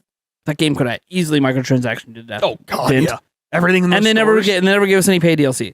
So it leads you to believe any idea they had, they just put it in another game, in a new game. You'd figure, yeah. And what I think interesting is that what the claims on this potential idea for the game of like hundreds of hours of side quests. Mm-hmm. There wasn't hundreds of hours of side quests in Odyssey. No, it was basically collect all the moons. Yeah. And some were quite difficult. Tokens, whatever the specific currency so, like, that land was. There was some challenge for some of those, but a lot of them were just kind of like, okay, yeah, slam this hill then. Oh yeah, it's super obvious. So, and that's fine. Mario's always had those. Yeah. The challenge is always getting the more difficult ones. But it's like beyond collecting all those, like once you do that and you beat everything, it's like, okay, it's not hundreds of hours. But the fact that they're saying there's hundreds of hours, it makes you feel like, okay, they're not just, which by the way, by next year, it'll be 5 years. By the holiday next year, it'll be 5 years since Odyssey came out. So you think about that and you go, well, if they take that long to make the game, it's clearly not just your run-of-the-mill. Like, I think Mario Galaxy 2 is better than Galaxy 1. But it reuses assets like crazy from Galaxy. Oh, yeah. Reuses the story a little bit, or a lot of it. Even though I feel like it has even better levels and better design, reality is it's built on the skeleton of Odyssey, of Galaxy, which Odyssey 2 will be as well. But I feel like when you take 5 years Yeah. Even though 2 of them were COVID years. 3 of them. 'Cause they ain't going anywhere. So, like, even considering that, that's a lot of development time into this. This game isn't just going to be a quick cash grab turnaround. Really this game could be at this expanse. I could see them saying the difference between this game and that one is, yeah, we have tons of stuff to do on the side. Way more side stuff than we ever could fit into that first game. First game was the proving ground of the concept. This is what we wanted it to be the whole time. Right. But we just, we needed to prove the concept first to you guys. My thing is how have we not heard anything about it yet? Well, I mean, that's Mario and Zelda are 2 of the franchises Nintendo has. No one heard about Bowser's Fury basically until it was announced. Yeah. So, like, Nintendo has certain IPs that are they're locked down. But no, I'm not saying, no, I mean, from Nintendo themselves, like, if it's coming out next year, which we're all kind of speculating. Well, think about this. We technically didn't hear about Mario Odyssey until 2017. We saw a glimpse of it in the trailer. We had no idea what it was. We were like, oh, a new Mario game. What the hell is that? And Nintendo didn't say anything. Yeah. There was a Karen or whatever who was playing it for like 10 seconds. Yeah. And we were all like, oh, that's crazy. But technically it wasn't actually announced until 2017. And then it came out in 2017. So it's pretty normal. Pattern. Pretty normal. I mean, yeah. Zelda is like, if you actually look at Nintendo's history of their games lately, of like the last 5 years, very few are announced way ahead of time. So Zelda, announced way ahead of time. Bayonetta 3, and Metroid Prime 4. Those are like the big 3 that you can always point to. Those were announced way ahead of time.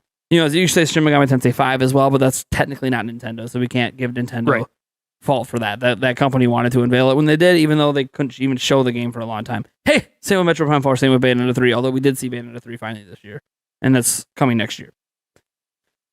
But think about it. Metroid Dread dropped at D3, released in October. Yeah. Pokemon Brilliant Diamond Shiny Pearl announced this year. Dropped this year. Yeah. Pokemon Legends Arceus announced this year, dropping the first month of next year. Super Smash Bros. Ultimate. Yeah. Announced 2018, released in 2018. Well, like no, I get it. The pattern is there where Nintendo has shortened the window of announce to release to try to get it to be under a year.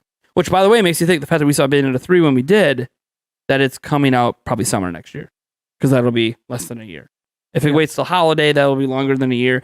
And we know from Platinum Games, Hideki Kamiya has said several times that like we've been wanting to show you this game for a long time. Just Nintendo won't let us, which kind of was like inferring that this game might basically be done, and Nintendo's just sitting on it until the time is right. That's what I kind of get from the way Hideki Kamiya. Like he was getting kind of frustrated that like people keep asking, like we want to show you, but Nintendo owns it, so we can't. Right. So I don't know what like you. So go on with your thought process there. What were you thinking? Oh, just what? Just the fact that we haven't seen it. Yeah. Or what? Like why do you think that that's a problem? Because if it's a holiday game next year, we wouldn't see it yet. That's true. I mean, I don't know. It's just that's the thing with Breath of the Wild 2 is like, is Breath of the Wild 2 really a holiday game next year? Like we've just saw it at E3. Yeah. And it's 2022. How's that? Seen much else? I mean, besides the one trailer, but 2 trailers. 2 trailers. We have 2 trailers on. Yeah. But I don't know. It feels like this is a game that they'd want to put out there and build the hype. But I guess if you put out and build the hype for too long, the hype falls off. And well, not only that, how many big games do we have coming next year? Well, that's true. We need more overshadowing. Does Breath of the Wild need to be overshadowed? Pokemon Legends Arceus, Splatoon 3. Like, no, you already have enough games to hype up at the moment that you won't announce this until most of those games are already out or about to come out. So, like, I could see Odyssey 2 being like an E3 drop that comes out in the holiday. Easy. No, for sure. Easily. For sure. I can see that too. Because, like, it's one of those, there's so many big games. Like, as an example, if you announce Mario Odyssey 2 now, are people going to care as much about Sparks of Hope? Maybe not. I mean, Sparks, by the way, the original Mario + Rabbids came out the same year. Came out, I think, before Odyssey and sold like 8.5 million. So it did really well for itself. Very well. One of the best Mario crossovers that exist, just in general, let alone, from a third-party company that actually sold really well. It's not like Mario's Love Hotel was doing a lot out there back in the day. There's other crossovers, but it's that wasn't third-party game, didn't really do a good job there. But I do think, I know it's actually called Hotel Mario, guys, but it's kind of a joke because Nintendo bought, around the time they came out, like Nintendo also bought like these love hotels in Japan that were use your imagination. They were for adults. So yeah, that's why people kind of joke around the Love Hotel versus Hotel Mario. Anyways, sorry. Right. See, I know my Nintendo history over here. Don't be messing with me. But yeah, I'm really excited for this. I think it's more of a I want to see it. Oh, it could more be than that. more than a. Well, it's kind of like the Game Awards, right? Yet? It's kind of like the Game Awards. Want to see, disappointed we don't see. Expectations may be created. I was so but, surprised though that we didn't get anything major. Well, yeah, so nothing from Nintendo at the Game Awards. Like that was kind of lame. But like surprising. But Nintendo, there was one other Game Awards where Nintendo no showed as well. So yeah, but then like again, does that lead us to then speculate that there might be a direct happening? There's almost a direct in the beginning of the year every year. Yeah. We had an Indie World. Usually one comes after the Indie World. Probably not going to get a direct in January because of Legends Arceus. There might be a Legends Arceus direct or a Pokemon direct. But a general direct I think is probably February. Based on Legends Arceus is out. We have none of the rest of our games with release dates. Like Project Triangle Strategy does, but like Nintendo's main games that we have announced for next year, none of them have exact release dates, really. So yeah, after the first big game comes out, let that have its time to shine. Let it advertise itself all next month. Drop the direct right after, like a week or two after it comes out. I think that's probably what they're gonna do. No, watch the first. And I mean, they've done directs in January, so you never know. So yeah, oh man, God, this is the worst. This is, I mean, look, I'm bruised. I can feel it. Yeah. I'm sore. I can feel it. It hurts to sit in this baby seat. I lost, guys. It is what it is. I eat my loss here. But at least I know I'm not going to vomit later. Yeah. Man, there's that. I don't have to deal with like the hour. Well, I mean, hours later, this is still going to hurt. But I can lay down and just not sit on my butt. Yeah. So I can kind of ignore the pain. Could ignore the ocean water ripping through your belly on the plane. Yeah. Can't ignore that just kept kind of. I could tell I did, there's something in me that shouldn't be there. Right. Yeah. Don't throw it up. I know. I won't. I didn't. But no, he didn't. It's dirty bacteria, other crap. Don't matter. Iron Stomach got tested. Oh yeah. The only time it failed was a stale hot chip challenge on an empty stomach. On an empty stomach. Yeah. I still swear if I had something. But this does hurt. This does hurt. Yeah. I'm not gonna lie. Like, I sort of want to end the podcast, but we're not going to yet. Yeah. Not going to yet because a couple things I want to talk about. Yeah. Is there anything else you want to say about Mario Odyssey 2? No, I'm just excited for it. Because I know I still haven't beaten the first one, which hopefully by the end of this weekend it will be, but no guarantees on that. I don't know how much I have left, but even though I haven't beat the first one, it's still a whole hell of a lot of fun, and I want to see the second one. Nice. All right. We're going to go back to this. And I gotta change some of my titles here. Nope. That's Not that.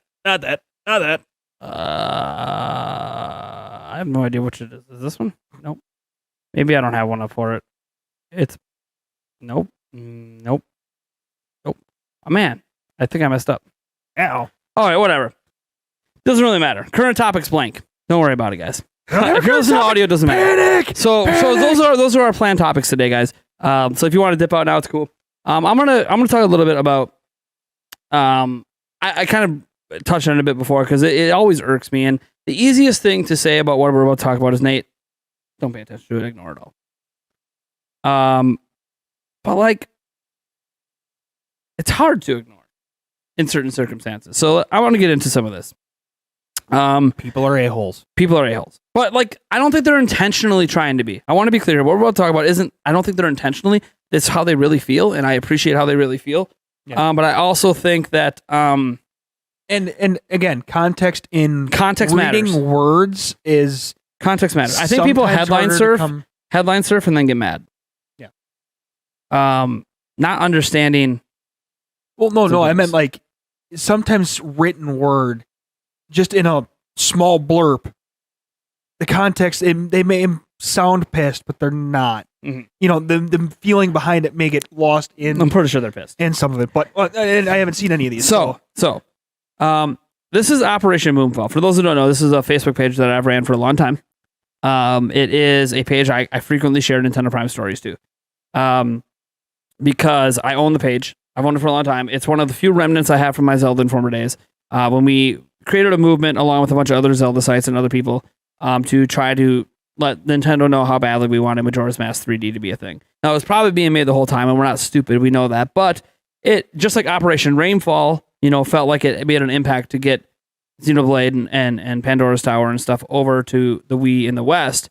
To us, it felt like, Nintendo must have been aware at least of this movement, because there was sort of a reference, there was basically a reference to a fan movement that they were aware of in an interview when they were advertising Majora's Mask 3D, which made us feel like, hey, we did it. We got through to Nintendo that the demand exists for Majora's Mask 3D.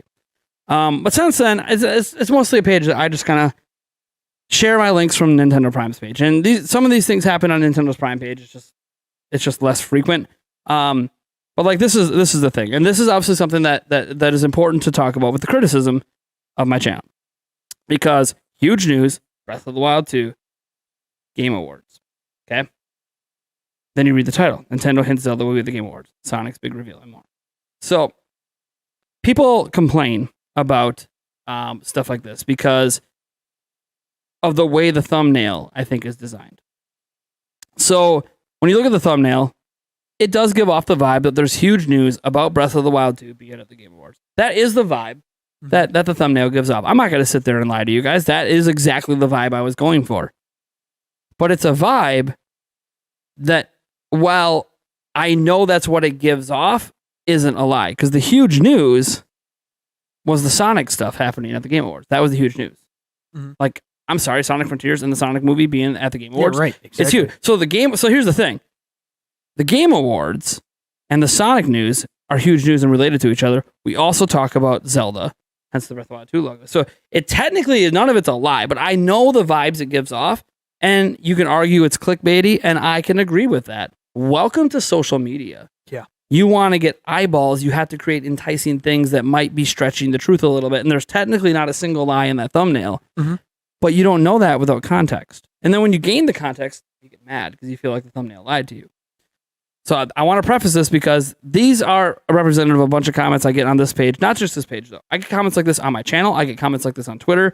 And for the most part, who cares? But and I'm going to preference this here as well.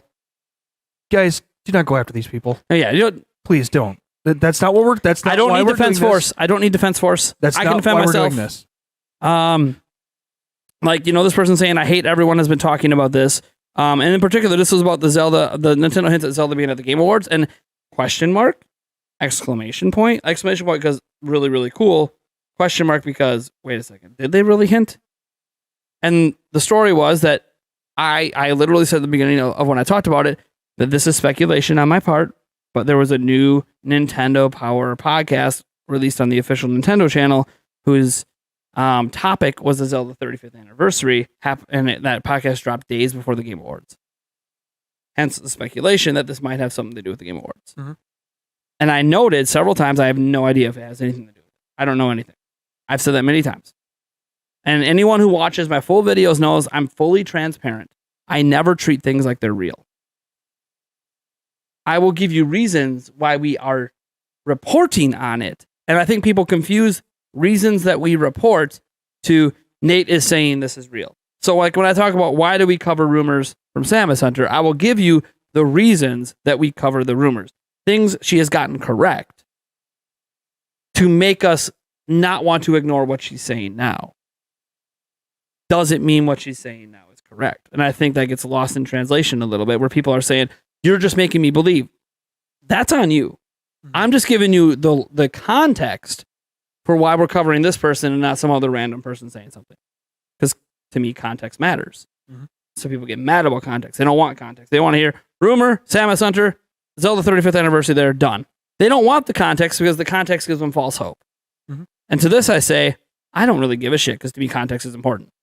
Context is one of the most important things in news reporting that is often missing when people talk about news, is because they didn't read the article, they headline surfed. Mm-hmm. They don't actually know the context behind a story. Prime example. Got a call from my mom today. Yeah. She doesn't want me to send my kids to school tomorrow. Why? Because of a trend on TikTok that was a sub-trend to something about skipping school, National Skip School Day or whatever, right? Tomorrow. That's a trend on TikTok. Millions and millions of videos on it, millions of views. That's the thing, right? It's just like senior skip day.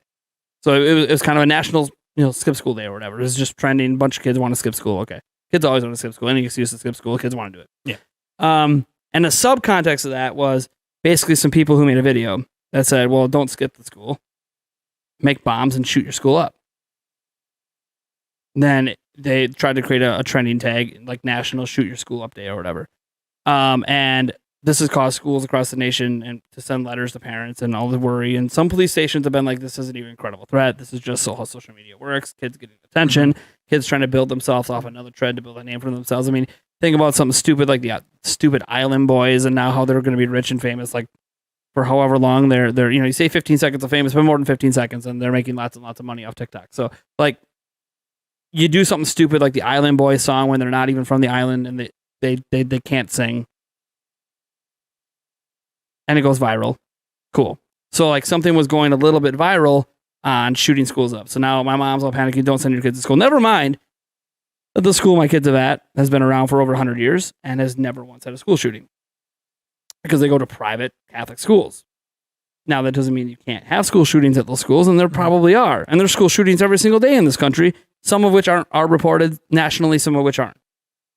So, well, usually you hear the big ones get reported nationally. You don't, some of the smaller ones, like a couple of kids got injured. You usually don't hear too much about it. It stays in the local news, city news. Inner city schools have problems with this all the time too. So like, there's this fear mongering being created, and my thought process is, Mom, how much do you even know about TikTok? Right. She's never looked at a TikTok in her life. She has no idea. She's aware that TikTok is some sort of thing that kids use. Probably not just kids, but she doesn't know. She doesn't use it. She's not a user of TikTok.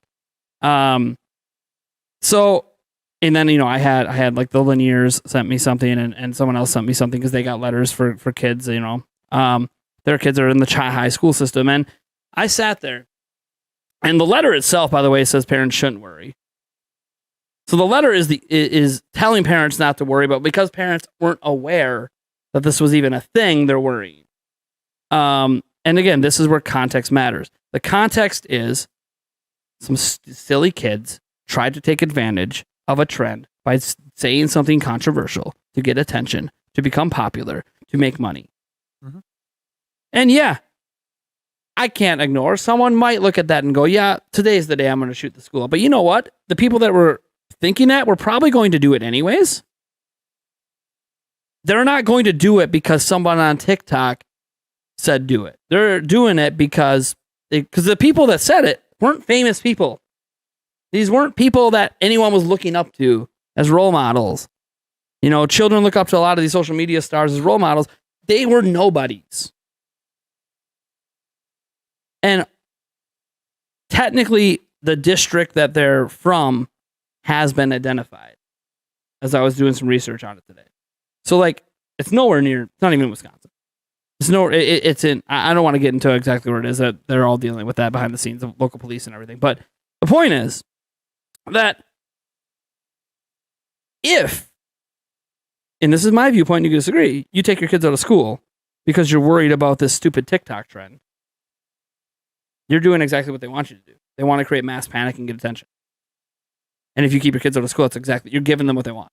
And now you can go, the safety of your children matter more. What's a day of school? Okay, fine. Are we going to start worrying about this every single time? There was a trend earlier this year for Stab Your Teacher Day. No teachers got stabbed that day. Oh. At least that we're aware of. Nothing made national news. Nothing made national news about it. Right. I was going to say there may have been teacher stabbing, but I don't know. probably but it didn't make national news. There wasn't a big deal made over it. There wasn't letters sent home, and it was a trend that was happening earlier in the school year. Nobody cared. What's happening is people don't have the context. All they have is the headline. Hashtag National Shoot Your School Day. Shoot up your school day. They have a hashtag that they weren't even aware existed until that letter got sent home, and now they're panicking over it. Even though the letters all say don't panic over it, and if we feel like there's a real threat, we'll increase security. That's it. So it's dumb. And this is why, to me, context matters. This is why I put context in all my videos, and I put context in these podcasts. It matters when I'm delivering a piece of potential or real information to you, that you understand why this information matters or doesn't matter.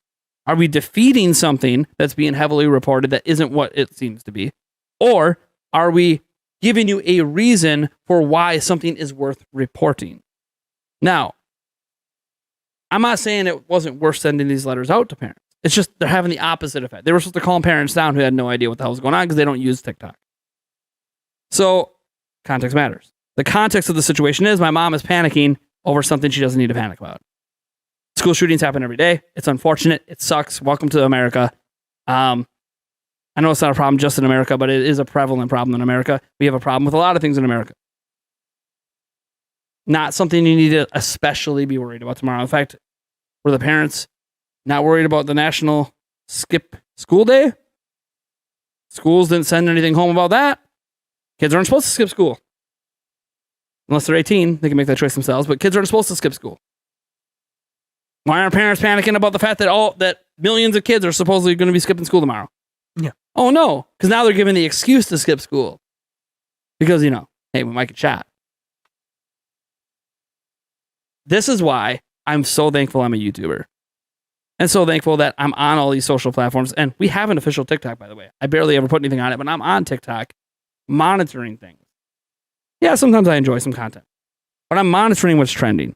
Because this is the stuff that my children are ingesting. I need to know what's going on. And so many parents have no idea what's actually going on out there, so they panic when they hear the tip of the iceberg.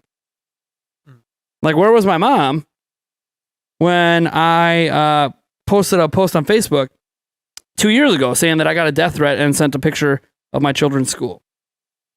My mom wasn't panicking then. I had a literal death threat sent to me with satellite imagery of they found out where my children went to school. Information that you can probably divulge at this point and figure out, because I mentioned Catholic school system, figure out where I live, you'll figure it out. But you know what? At the time, I had said nothing about where my kids went to school, and they figured it out. They figured out the name of my daughter, and they figured out who her teacher was, and gave me all this information about how they're going to, if I don't, delete my YouTube channel, they're going to kill my kid. Did I panic? No. Because you know why? I did call the police, and I just said, hey, there's this thing out there. I'm not too worried about it, but just kind of letting you know. Maybe just have a cop kind of just drive by the school that day and just see if there's like any suspicious vehicles kind of chilling that don't belong. If you see someone sitting in a parking lot, in the middle of the day, not leaving their vehicle, staring at kids at recess, that's probably a problem. But that was about as far as I went with it. It wasn't something that I felt like needed to be pursued, that this person needed to be put in jail, even though it's a really shitty thing they were doing, by just sending the death threat and making me even worry a smidge. But it's because I know the way the world works. I know the way the internet works. Okay? So, my mom didn't panic then. You're going to panic over a TikTok trend. It was more scary when somebody gets all the information about my child and their school and their teacher and their class, for sure, and sends me images than it is me worrying about some stupid TikTok trend that's not even about our area anyway. So sure, some kid might feel inspired. That kid was already planning to do it anyways. Just so you know. You know what? You know what this means, parents? You know what this means? If you own a gun, make sure the gun is still in your house when your child leaves the house. Pretty much. That's what you need to do. If your kid leaves for school and you go to your gun case that should be locked up and it's open and the gun is gone, yeah, call the police. It sucks it's your kid, but call the police. That's all you need to worry about. Now, yes, I understand there's schools that have a lot of shootings all the time, and you have other things you got to worry about, but you got to worry about that every day anyways. It's kind of like how, certain people in the country have to worry about every interaction with a police officer. Is it going to kill me? Yeah, you have to deal with that daily. So what's happening is a lot of parents that aren't used to hearing about this stuff are hearing about it, not realizing this is a daily occurrence anyways. So again, context matters. So that's why we get into this, because these comments all lack full context. And they don't care. So nothing's confirmed. It's just YouTubers speculating in the moment. And this was speculation. Okay? Fine with that comment. That's a criticism that they don't feel like I should be speculating, which I always find is funny when people say that you shouldn't be speculating. But my thing is people want to, they subscribe to your YouTube channel for your opinion on things. No, they'll say that, it's because of the news. I'm like, for starters, I spend 90% of my time giving my opinions. Right.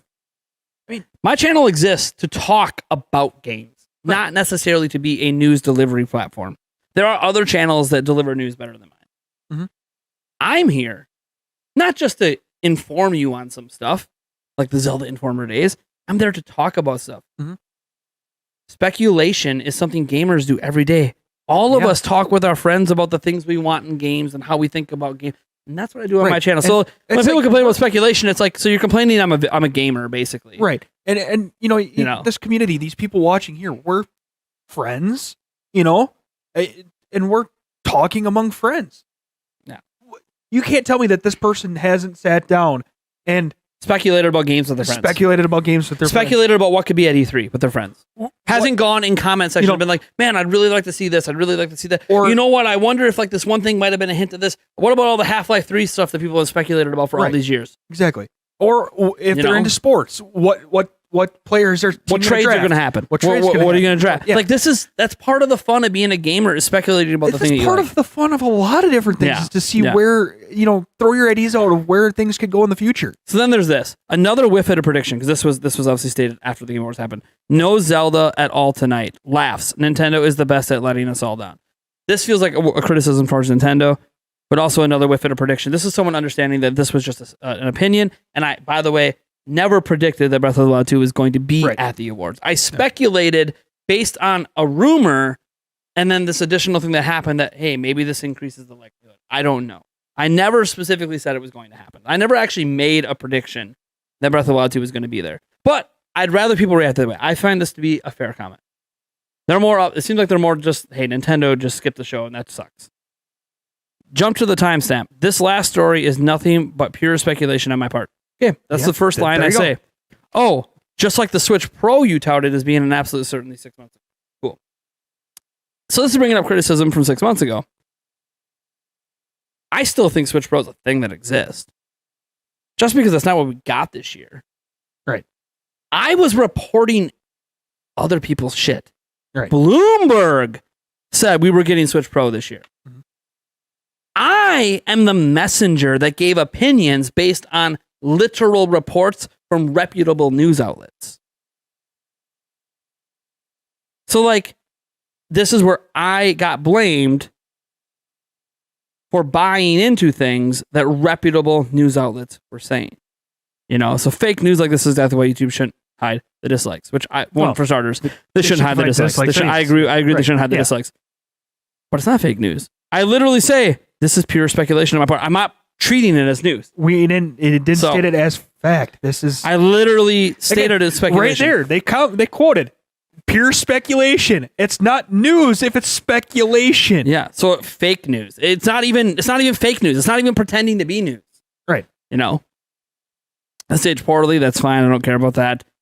This guy always clickbaits. That's why I say, hey, it's clickbait every time. By the time he has credible sources, it's known to everyone.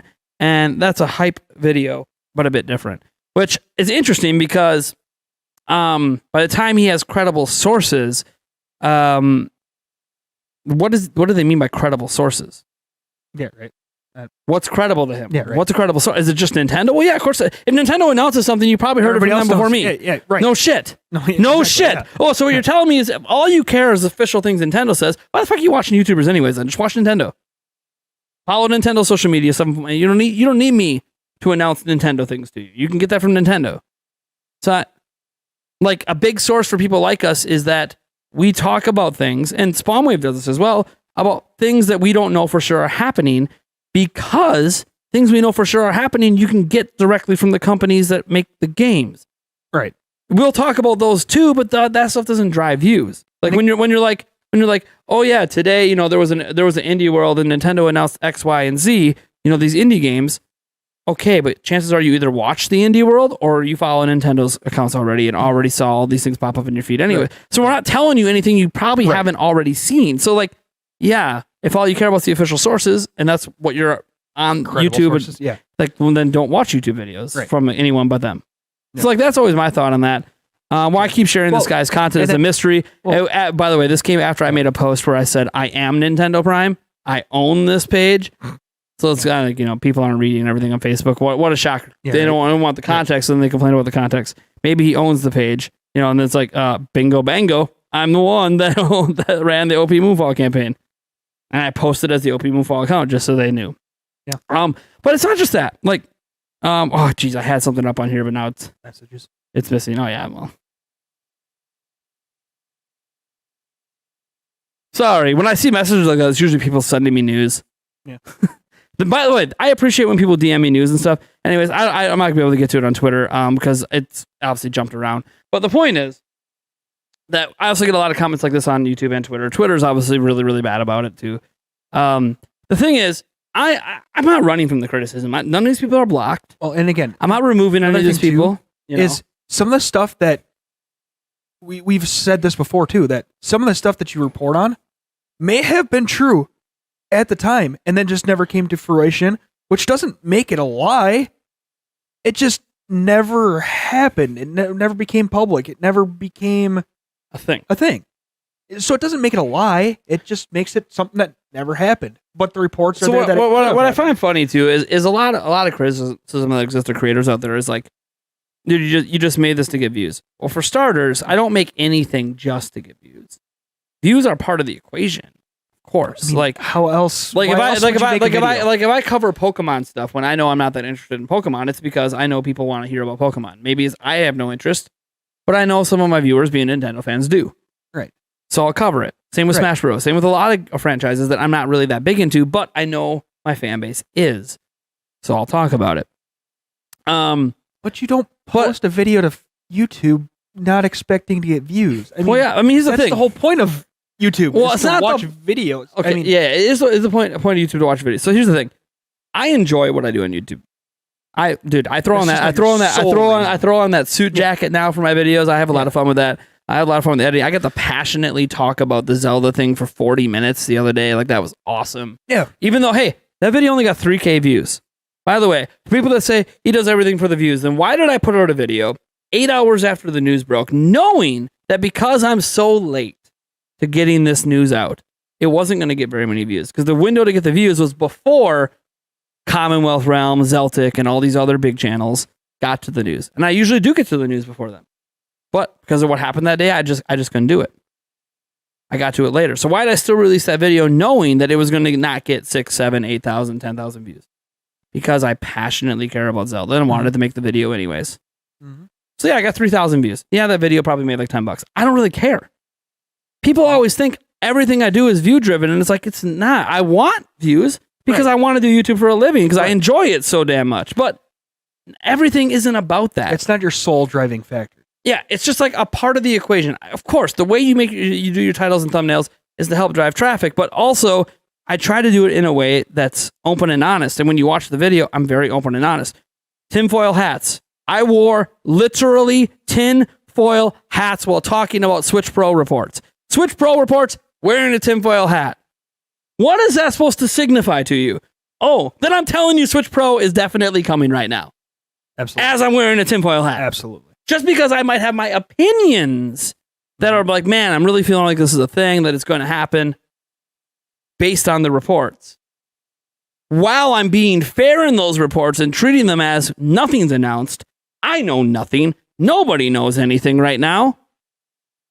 I'm wearing tinfoil hats and calling them rumors and telling you truckloads of salt and blah, blah. Like, it's just dumb. It gets to a point where, yes, I bring some of this on myself. Obviously. One, because I interact with people who get really mad at my channel. Two, because I do cover leaks and rumors. This just comes with the territory. Yeah. Now, people think I cover leaks and rumors for views because obviously I'm not going to sit there and lie. Some of them can get good views. But I'm going to be honest with you guys. You want to know why I cover leaks and rumors and have been covering them since I was 12? Because you enjoy them? I mean, I didn't make money covering leaks and rumors. By the way, I've been covering leaks and rumors, especially about Zelda. You get just as excited as everybody else does. I mean, you're a person. You're a gamer. I think that gets forgotten. Yeah. The whole point of being a YouTube content creator, and what makes us different, than say IGN. Why are you not going to see these Zelda rumors at IGN? Because they know that they are an official media outlet. And as an official media outlet, they have a certain responsibility in how. Now, they will get into rumors on their podcasts or more discussion-oriented things, but on their news articles, they're not going to put out a rumor that isn't from a seemingly credible place, right? So if IGN puts out a video, or a news article on a rumor, it's probably got some good backing. But that's because they're an official media outlet. The joy of being a YouTuber is I'm not an official media outlet. I am Nathaniel Janc from Nintendo Prime. I'm a solo YouTuber that has Eric guest on my podcast and some of my live streams. And bottom line is I do everything myself. I'm self-made. There's no overlord watching over me telling me what to do. I do whatever the hell I feel like doing because that's the beauty of being a YouTube content creator. Is I get to decide the kind of content I want to make. And I like covering rumors and leaks because I like talking about them. I think there's fun in speculation. I find it fun. So when people tell me, you just stop covering it, just cover the real news. The real news every day can be quite boring. But what's not is about speculating about the future. You always wonder why, okay, OLED's, why does he still talk about Switch Pro sometimes? Why does he talk about next-gen Switch like we did not too long ago? Yeah. Why is he talking about the next Zelda game or the next Mario game that's not another? Because what's fun is talking about what's coming next, and I've been doing it my entire life, even before I was 12 and started up a fan site to do it.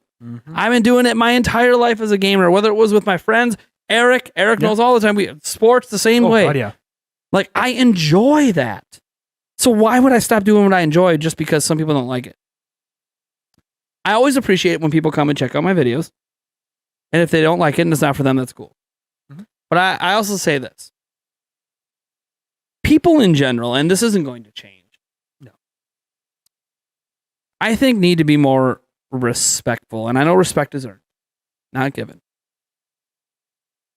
But if you check out my channel, and a video that I post, and you watch it, and you go, man, I felt misled, or man, that wasn't what I hoped it would be, and you feel disappointed. You know what I do when that happens when I watch a video on YouTube? I block the channel, and I don't watch their stuff anymore. Yeah. Or go into the comments and say, hey. Yeah, you can criticize. Yeah. Just hey, I felt misled by this because of X, Y, Z. Yeah. Give that type of feedback. Don't go, this is shit, and blah, blah, blah, and don't give any reason why you think it's shit. And by the way, it's also my prerogative to ignore your feedback and just do what I want to do. Right. Here's the thing. Like, whenever I see this criticism, I sit there and I look at myself. I'm almost at 77,000 subscribers. I never thought this channel would have 30,000, let alone 77. Some of my videos get 10 to 20, sometimes 30,000 views. Most of them get between like 3 and 6. I never thought I'd get more than 1,000 views consistently. When we were doing the Nintendo Prime podcast, we were happy to get 100 views. Yeah. Like, I never, when we started that podcast, that was huge. That was the very first Nintendo content that we were doing as official YouTubers. Because I did some stuff for Zelda Informer, of course, but we were happy to get 100 views. So, like, when people say, oh, you'll never be successful, you'll never hit 100K, you'll never do this, you'll never do that. I thought the same thing too, to be honest with you. And it's still very well possible, but I might never hit 100,000. I might never make oodles and oodles of money doing this and be able to support my family for the rest of my life doing it. You're still going to try, though. But here's the thing. I don't forget where I came from. There was a lot of I never thought things too. And now look at where I am just doing it for 4 years. It's only been 4 years. Yeah, I'm not blowing up like Mr. Beast did in 4 years, 5 years. That's fine. I'm not trying to blow up like him. I'm not trying to do the content he's doing. Good for him. I legitimately think he's a good content creator. Good for him. Oh, for sure. But, good for Spawnway for blowing up. I'm sure. Good for beat 'em ups. Good for all these other YouTubers that have blown up past me and that used to be a bit smaller. And good for them. I'm happy for them. They found something they like to do. They do it passionately. Sometimes. I already know some of them actually do certain things for clicks, but I'm not going to get into that because that's private conversations. Yeah. But the point is that good for them. I'm glad they found something they're good at, something they enjoy, and they're able to gather an audience. And you know what? I've gathered an audience too. Maybe it's not as big, but I'm cool with that. Yeah. If my channel never gets out of the 70,000 subscriber range, and I never get more than my 3 to 6 normal, and then, 1,000 plus on live streams, and occasionally get 10, 15, 20,000 on a video, I'm cool with that. Like, I want to be bigger, but I'm cool with that. I'm not going to change what I enjoy most about YouTube to try to cater to an audience that I feel is already catered to by all those other channels I just talked about. Small Wave, Beat 'em Ups, Bob Wolf, even Player Essence. Mm-hmm. All these channels already do these things. Go watch them. I vouch for them. They're good content creators. Switchforce, good content creator. Switchstop, good content creator. There's tons of us out there. I'm not going to stop doing what I enjoy and doing it in the way that I do it because you don't enjoy it. It's okay to not enjoy it. And I need to be okay that people don't enjoy it, but what bothers me is these same people keep coming back and keep coming back, keep coming back. It's like, why are you choosing to waste your time on my channel that you don't enjoy? Maybe that's a question that you should just... Well, I've invited haters on, and I've talked to them in the past, and like, it gets to a point where it becomes... coming back? It seems like you're a glutton for punishment. Yeah. Well, I think people enjoy people enjoy being cynical. Oh, for sure. And people some it. of these people they enjoy it. I'm making their day. I'm making their day by even talking about this right now. They're gonna see this little segment somewhere and they're gonna be like, "Oh, I got to him." That makes me smile. And you know what? I'm glad I made your day, man. Yeah, right. I'm glad I brought a smile to your face, even if it's because you got to me. Because you know what's gonna happen the moment this camera's turned off? I'm not gonna give two shits. Right. I'm literally gonna sit down. I'm gonna work on getting this podcast moved over to the other channel. I'm gonna go out and move a tree. Eric's going to leave, and I'm going to sit there and watch some shit on my phone after I clean up the house a little bit. Like, my life moves on, man. My life, believe it or not, isn't built around this. I love video games, but it could vanish one day, and I'll be okay. I don't want it to vanish. I don't want this YouTube thing to go away, but it's not my life. You know, I'm cool. My kids, my fiance, that's my life. What I do with them, that's my life. This is just something I do kind of for me, because I enjoy it. Just like I play games because I enjoy it. But anyways. No, for sure. Got anything else you want to say? No. I just felt like talking about that No, today. for sure. All. And some of these people, again, they possibly live a sad, depressed life. And the only way that they can make, themselves feel better is to try to tear people down. And I feel so bad for them. I really do. But that's not the way to be happy. Misery loves company is what they say, but that's not a good way to make yourself happy by bringing somebody else down. Tag on to somebody that could help bring you up instead of trying to bring other people down to your level. Try to go up, move upwards in your life. And I know it's hard. I've been through depression. I've battled it. It's tough, but there is help. And don't be an a-hole. All you guys that love my content and enjoy what I do, thank you so much for all your support. If you want to support the podcast directly, check us out at patreon.com/Nintendo Prime. We have various tiers, including a $20 tier where you can come on the podcast. So that's awesome if you guys want to ever come on an episode. The only thing I request when you join that $20 tier and you want to come on is that you have some sort of decent mic and probably wear some headphones. I know you see us not wear headphones. We have a lot more professional equipment. These mics aren't going to pick up the sound out of our speakers and stuff like that. So I don't expect you guys to have any sort of crazy. You can even use a headset. Just make sure it sounds good and there's not echo coming back when you talk to other people. Do a test recording with like a free program like Audacity while talking to a friend on Discord or something. Just see what that sounds like. You'll know by listening back to it if it's something you'd want to listen to. Because again, you can do it with a $15 mic. I don't really care. I just care that we're not hurting our listeners' ears by having you on. But you don't need professional equipment. I want to make that very clear. You don't. That being said, thank you guys for checking us out. You can find us on all of your podcast stations. Starting tomorrow, we'll have like the last 6 episodes are going to be going up like rapid fire because that's just what I'm going to do because we need to get it out. So if you've been waiting for the audio versions, awesome. I hope you really enjoy your listening pleasure over the weekend while you work out and here's your podcast dump. Maybe you're out here in the Midwest and down south further and cleaning up from the tornadoes and all that and you need some stuff to listen to. Maybe take your mind off of the chaos while you're dealing with the chaos. I totally get that. So, there's all of that. You guys are awesome. I want to thank every single one of our viewers. The $7 we got in Super Chats this episode. I appreciate that. And you guys are amazing. Remember to smile and tell the people you love at some point this weekend, that you love them. Don't be afraid. Even if it's like some person you're crushing on. It's okay. Love you, man. Love you, man. Love you, man. Winter dinner. Yeah, winter dinner. Winter dinner. like a month later. Yeah, right. Whatever. All right, guys. Peace out, everyone. Have a good night. Bye.